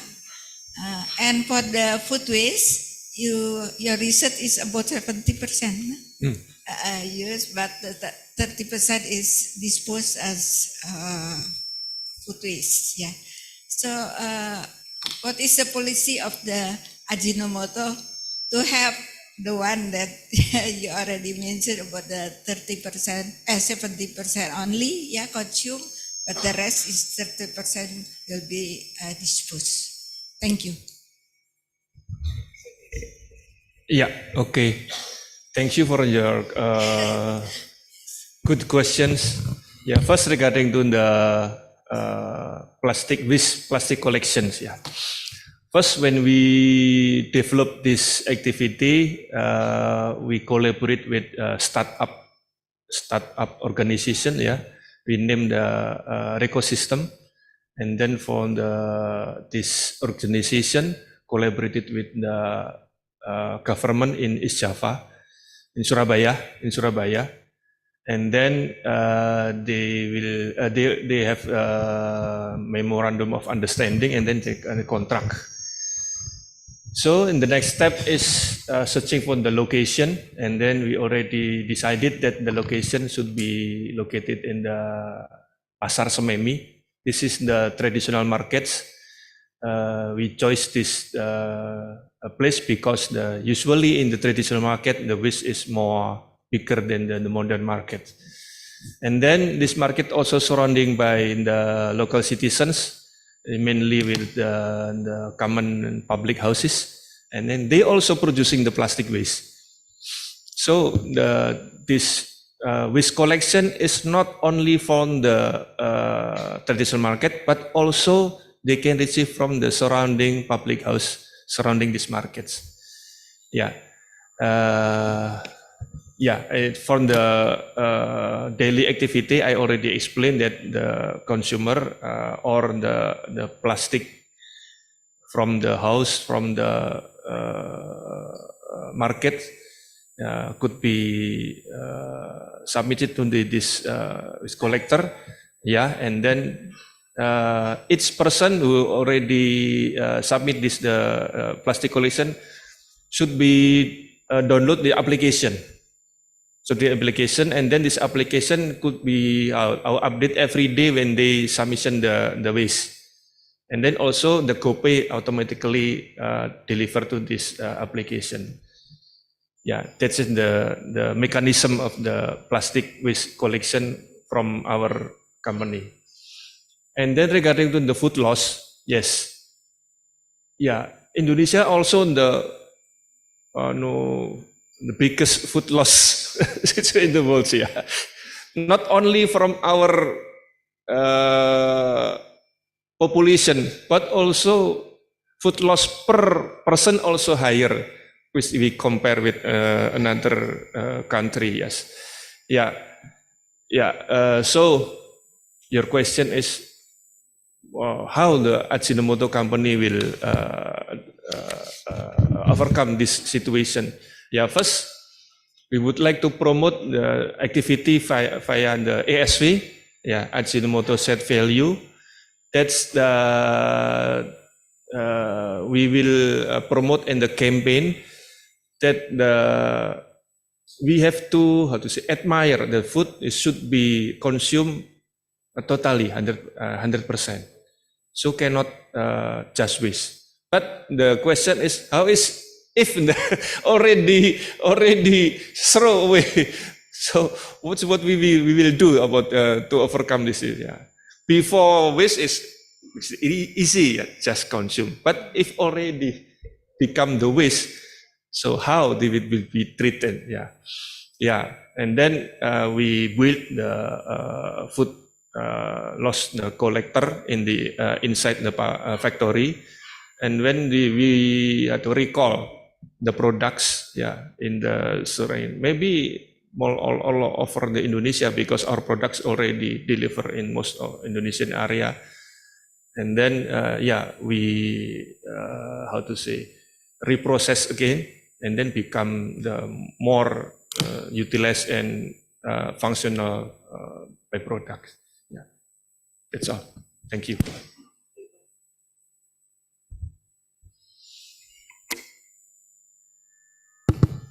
Thank you. Again, one more questions. Okay. From the two, no, because the time of limits cukup. Yeah, the limitation of the time available. Thank you, Ibu Moderator. I would like to ask to Pak Satria. I'm interested in the feed material liquid byproduct. Yeah, that it's used for example, for cattle feeding. Is there any report for that feeding trial for? Okay, and the next question is how we can get that FML if for research material or maybe for feeding the cattle in the farmer's family. Thank you. Yeah. Okay, thank you. This is also the very important questions. Yeah, as I explained in the former my presentation, that's the Ajinomoto is the biotechnology company which mainly producing the MSG using the fermentation process. We use the certain bacteria, yeah, that we call Corynebacterium glutamicum. Then after we process, we separate the bacteria. After we collected the glutamic acid, then we separate the bacteria. The bacteria separated is already dead bacteria, and then only content from the cell wall in bacteria. The cell wall contains protein and such kind of abstracts. What we call the aminoglobulan. Yeah, aminoglobulan. This aminoglobulan is also have the function as the protected for our body to the disease. Yeah, yeah, aminoglobulan. So this is the important material for the food. Yeah. So formerly we produce it with the what we call the protein cell tunggal, single cell protein, single cell protein. But this already terminated, and then because it's more benefit if using the liquid, not concentrate as a single cell protein. Yeah, the dosage is very low, only 2%. So it is very safe for the cattle, and then for the another animal feeding. Yeah, yeah. This function is not how to say, not making the increasing of weight on the cattle, but it's just for the protect it from the disease. Yeah, yeah. This is very good. Yeah. And then how to get this product? Yeah. Sorry. You mean a sample or product? Oh, product itself. Yeah. Yeah. There are several packaging. The small packaging is just 1 liter by bottle, and then the more or bigger packaging is 1 gallon. And then if you want to use the big farm, you can order to us by the truck, yeah, and then directly to throw to your, maybe you have before the distributor farmer, maybe you should have how to say stock tank, yeah, stock tank, and then from the stock tank you can deliver for certain farmer. You can email me, or we can discuss further if you are very interested about this product. Thank you very much. Thank you, Pak Satria. I will give you my cards. Okay. Thank you, Pak Satria. Ladies and gentlemen, I apologize that I have to terminate the discussion, but one more question for me, for Professor Ika. Yeah, very short questions. How long did it take for you to realize this from research activities to commercialize, or let's say to manufacture of your products? Yeah, thank you very much for the question. So we started in 2005, then we almost 10 years to commercialize the products. According to the survey, I read publications about the situation in Europe. It is close to what we learn here. So for one medical products or for one drugs, it's usually there is 14, 12, 95. That is not my birthday because I am too old for that. So 14, 12, and 95 is 12 is usually you need 12 years to commercialize the products. This is according to the survey. And then 14 is the year, and then 12 is 12 billion US dollar for one product. Yes. And as a researcher, we have to be ready for 95% fail for the commercialization. Yes. One more. What is the most difficult things you face to realize this kind of products? The most important, the most difficult things. Yes. The first is that what is called for the preclinical, it is fine, but for the clinical test, we need to consult since the beginning to the Ministry of Health, because one product will be different regulation with another products based on the classification of the products. But now when you enter the system in our Ministry of Health, we enter the name of the product candidate, and then for what purpose. Then there will be a direction. Oh, this is into this classification, so the clinical trial should be like this. Okay, yes, thank you. Yes. Thank you, Professor. Thank you, welcome. Okay, ladies and gentlemen, that is the all of our presentation. And before closing, let me conclude briefly that green industry, by reducing, reusing, recovering, and recycling, has been implemented in PT Ajinomoto with Ajinomoto Shared Value Initiative that could be valuable for poverty alleviation. Secondly, the green and renewable energy for power generation for industry and transportation is coming to reality, as already presented by Bapak Warsono.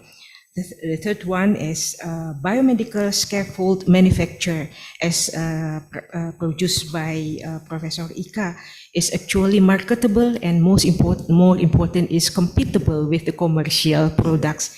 So we have to be proud of this kind of achievement. Last but not least, the climate change affect the marine life in Indonesia and also globally.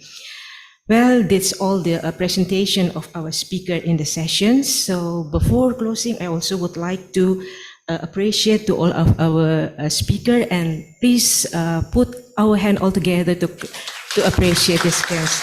And also thank you so much for your active participation in this section.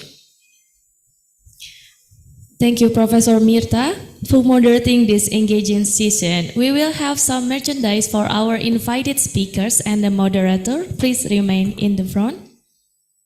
I would like to invite Professor Dr. Hani Wijaya from IPB University to deliver the present merchandise to our invited speakers.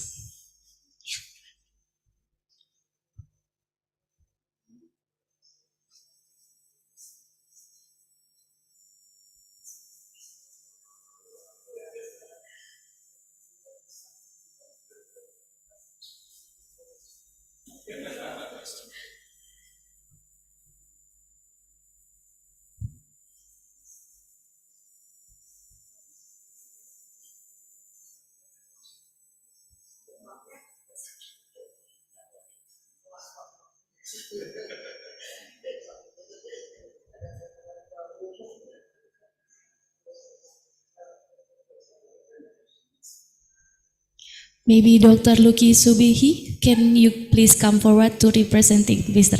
Aan, Dr. Aan?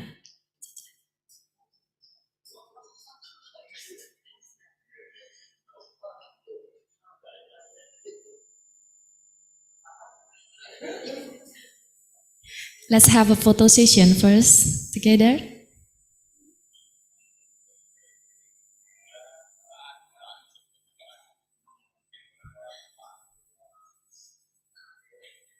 Paan, are you still there? Oh, thank you so much for your presentation.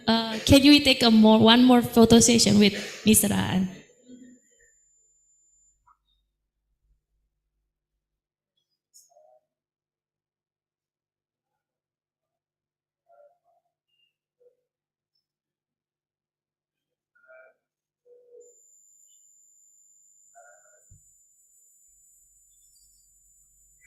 Okay, thank you so much for our invited speakers. You may return to your seat.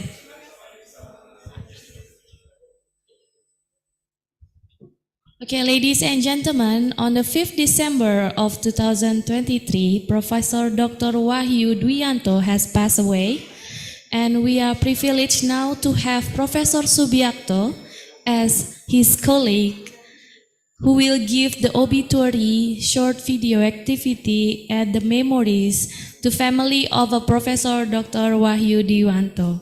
Please, Professor Subiakto, the floor is yours. Thank you, Mbak Ratna. The honorable guests, and also ladies and gentlemen. Also, we have here the wife of the late Prof. Wahyu, Bu Emma, and family. They are present here. So, I'm Subiakto from Research Center for Biomass and Bioproduct BRIN. I represent Dr. Dawam, our head of our research center, because he cannot come today. It's a hard time to deliver speech about my close friend, Prof. Wahyu. Yes, very as calm and also hardworking. Maybe some of us already, know him very well. Also, he has also a great contribution to JAAI since the early establishment. We do some workshop to prepare the JAAI and also the inauguration of JAAI. He involved from the beginning. And also, I remember that we went to the notary, the law firm, to sign the what you call it, formal letter for JAAI establishment. Yeah. And Dr. Wahyu also was the president of JAAI since 2019.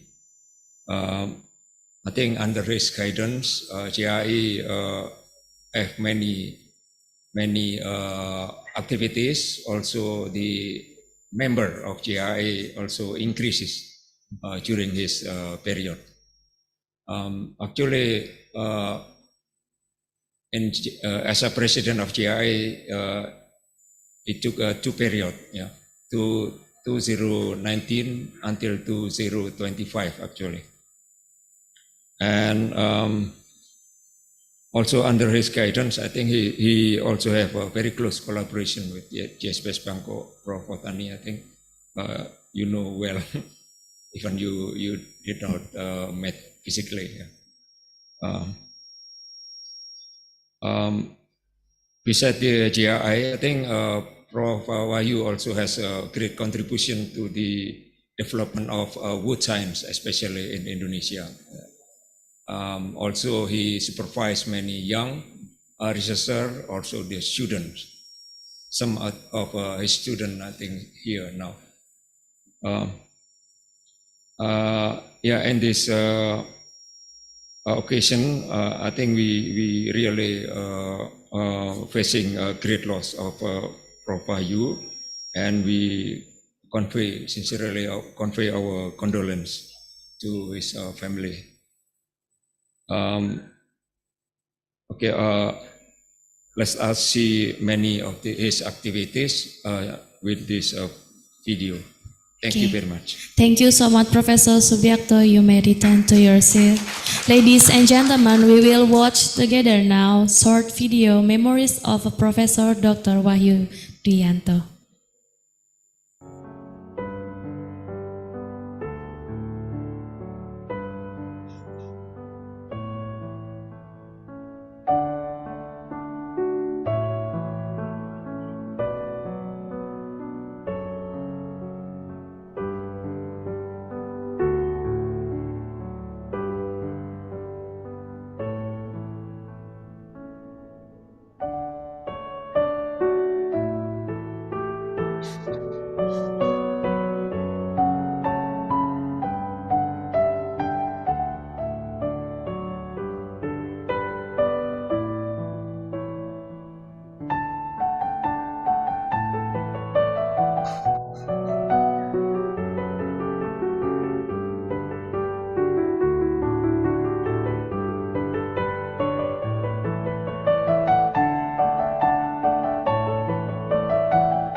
Thank you so much.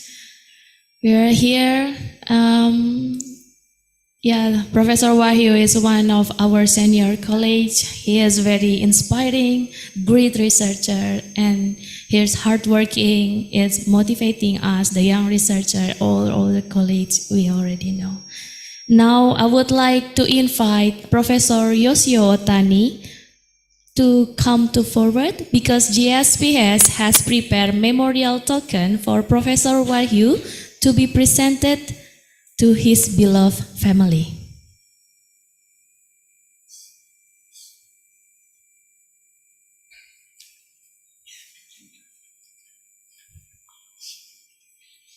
Okay, please.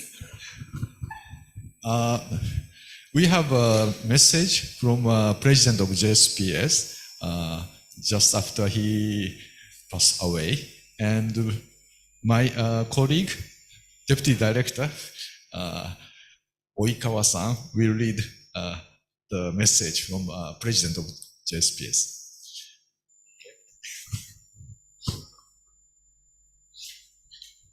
Dear members of the JSPS Alumni Association of Indonesia, it is with great sorrow that we have received the sad news of the passing of Dr. Wahyu Dionto, Chairman of the JSPS Alumni Association of Indonesia. I would like to express my sincere gratitude for his valuable contribution of JAAI over many years. He has been a wonderful friend of Japan with a gentle personality that is beloved by everyone. As he has strengthened the ties between our countries and peoples on so many levels and in so many ways. Enough cannot be said about Dr. Wahyu's devotion to advancing the scientific partnership between Indonesia and Japan, while at the same time working to foster excellent young Indonesian researchers and creating strong collegial ties between them and their persons in Japan. The wholehearted support he gave to the managing of JAI is just one tangible way in which he went about building those bridges. Needless to say, his efforts to advance scientific collaboration have not been limited to our bilateral relationship. I have been very appreciative of his work with us to promote science and to foster researchers throughout the Asian region. In all of these professional and for me personal ways, Dr. Wahyu will be greatly missed here in Japan as well as there in Indonesia. Please accept our heartfelt condolences, and may I ask to convey our deepest sympathies to his associates. Yours most sincerely, Chiyoshi Sugino, President, Japan Society for the Promotion of Science. Thank you so much, Ms. Kina. Now I would like, please remain in the front. I would like to invite Professor Dr. Wahyu's family here, Ibu Irma, to come forward.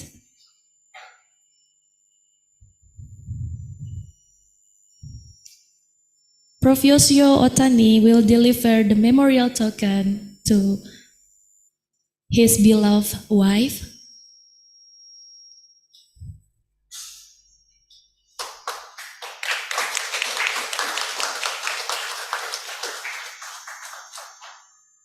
Together with her.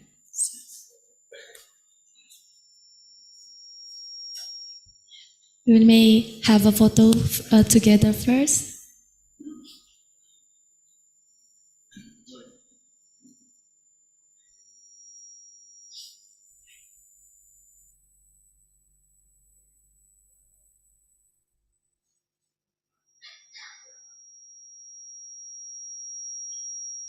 Okay, thank you very much. You may return to your seat. Please give applause to Professor Dr. Wahyu Dwianto's family.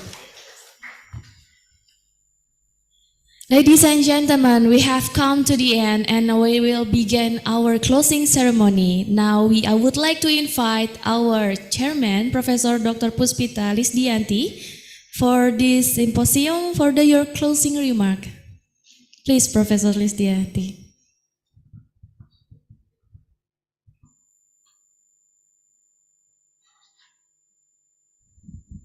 Assalamualaikum warahmatullahi wabarakatuh. I am here again. There is a story. In 9 July 2023, the late of Pak Wahyu contacted me and requested me to be an executive committee member as vice chairman food and health science. And I answered yet. I cannot refuse him because he is so kind. And then 2 weeks later, Pak Wahyu contacted me again and requested me to be a chairman of the 7th ISJAAI and General Assembly meeting. Actually, I refused very much, but due to there is nobody that I accept his request.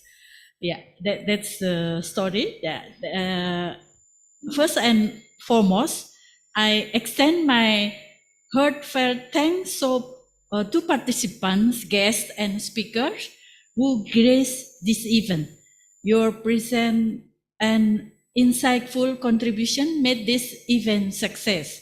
Your passion, expertise have not only enriched our discussion, but also inspire us all. I cannot proceed without expressing my deepest appreciation to the organizer. Very good work, hard work, unwavering dedication, and have been the backbone of this event. Big applause to the organization.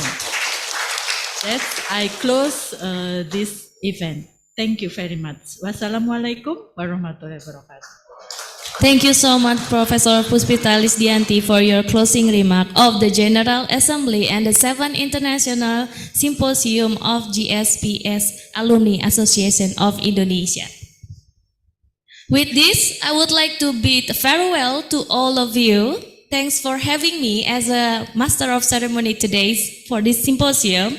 Till we meet again, perhaps in the next year, in the 8th International Symposium of JAAI next year. So, see you again, and I hope you have a good day. Please give applause to us. Okay, ladies and gentlemen, I would like to have additional information. First, it's time for lunch. Sorry for the late time. So the lunch is available outside. You may have a lunch first and come back here for the JAAI member at 1:40 p.m. And the General Assembly meeting of a JAAI member will facilitated by Dr. Koirul Himi Setiawan. So have a good day and let's have a lunch together.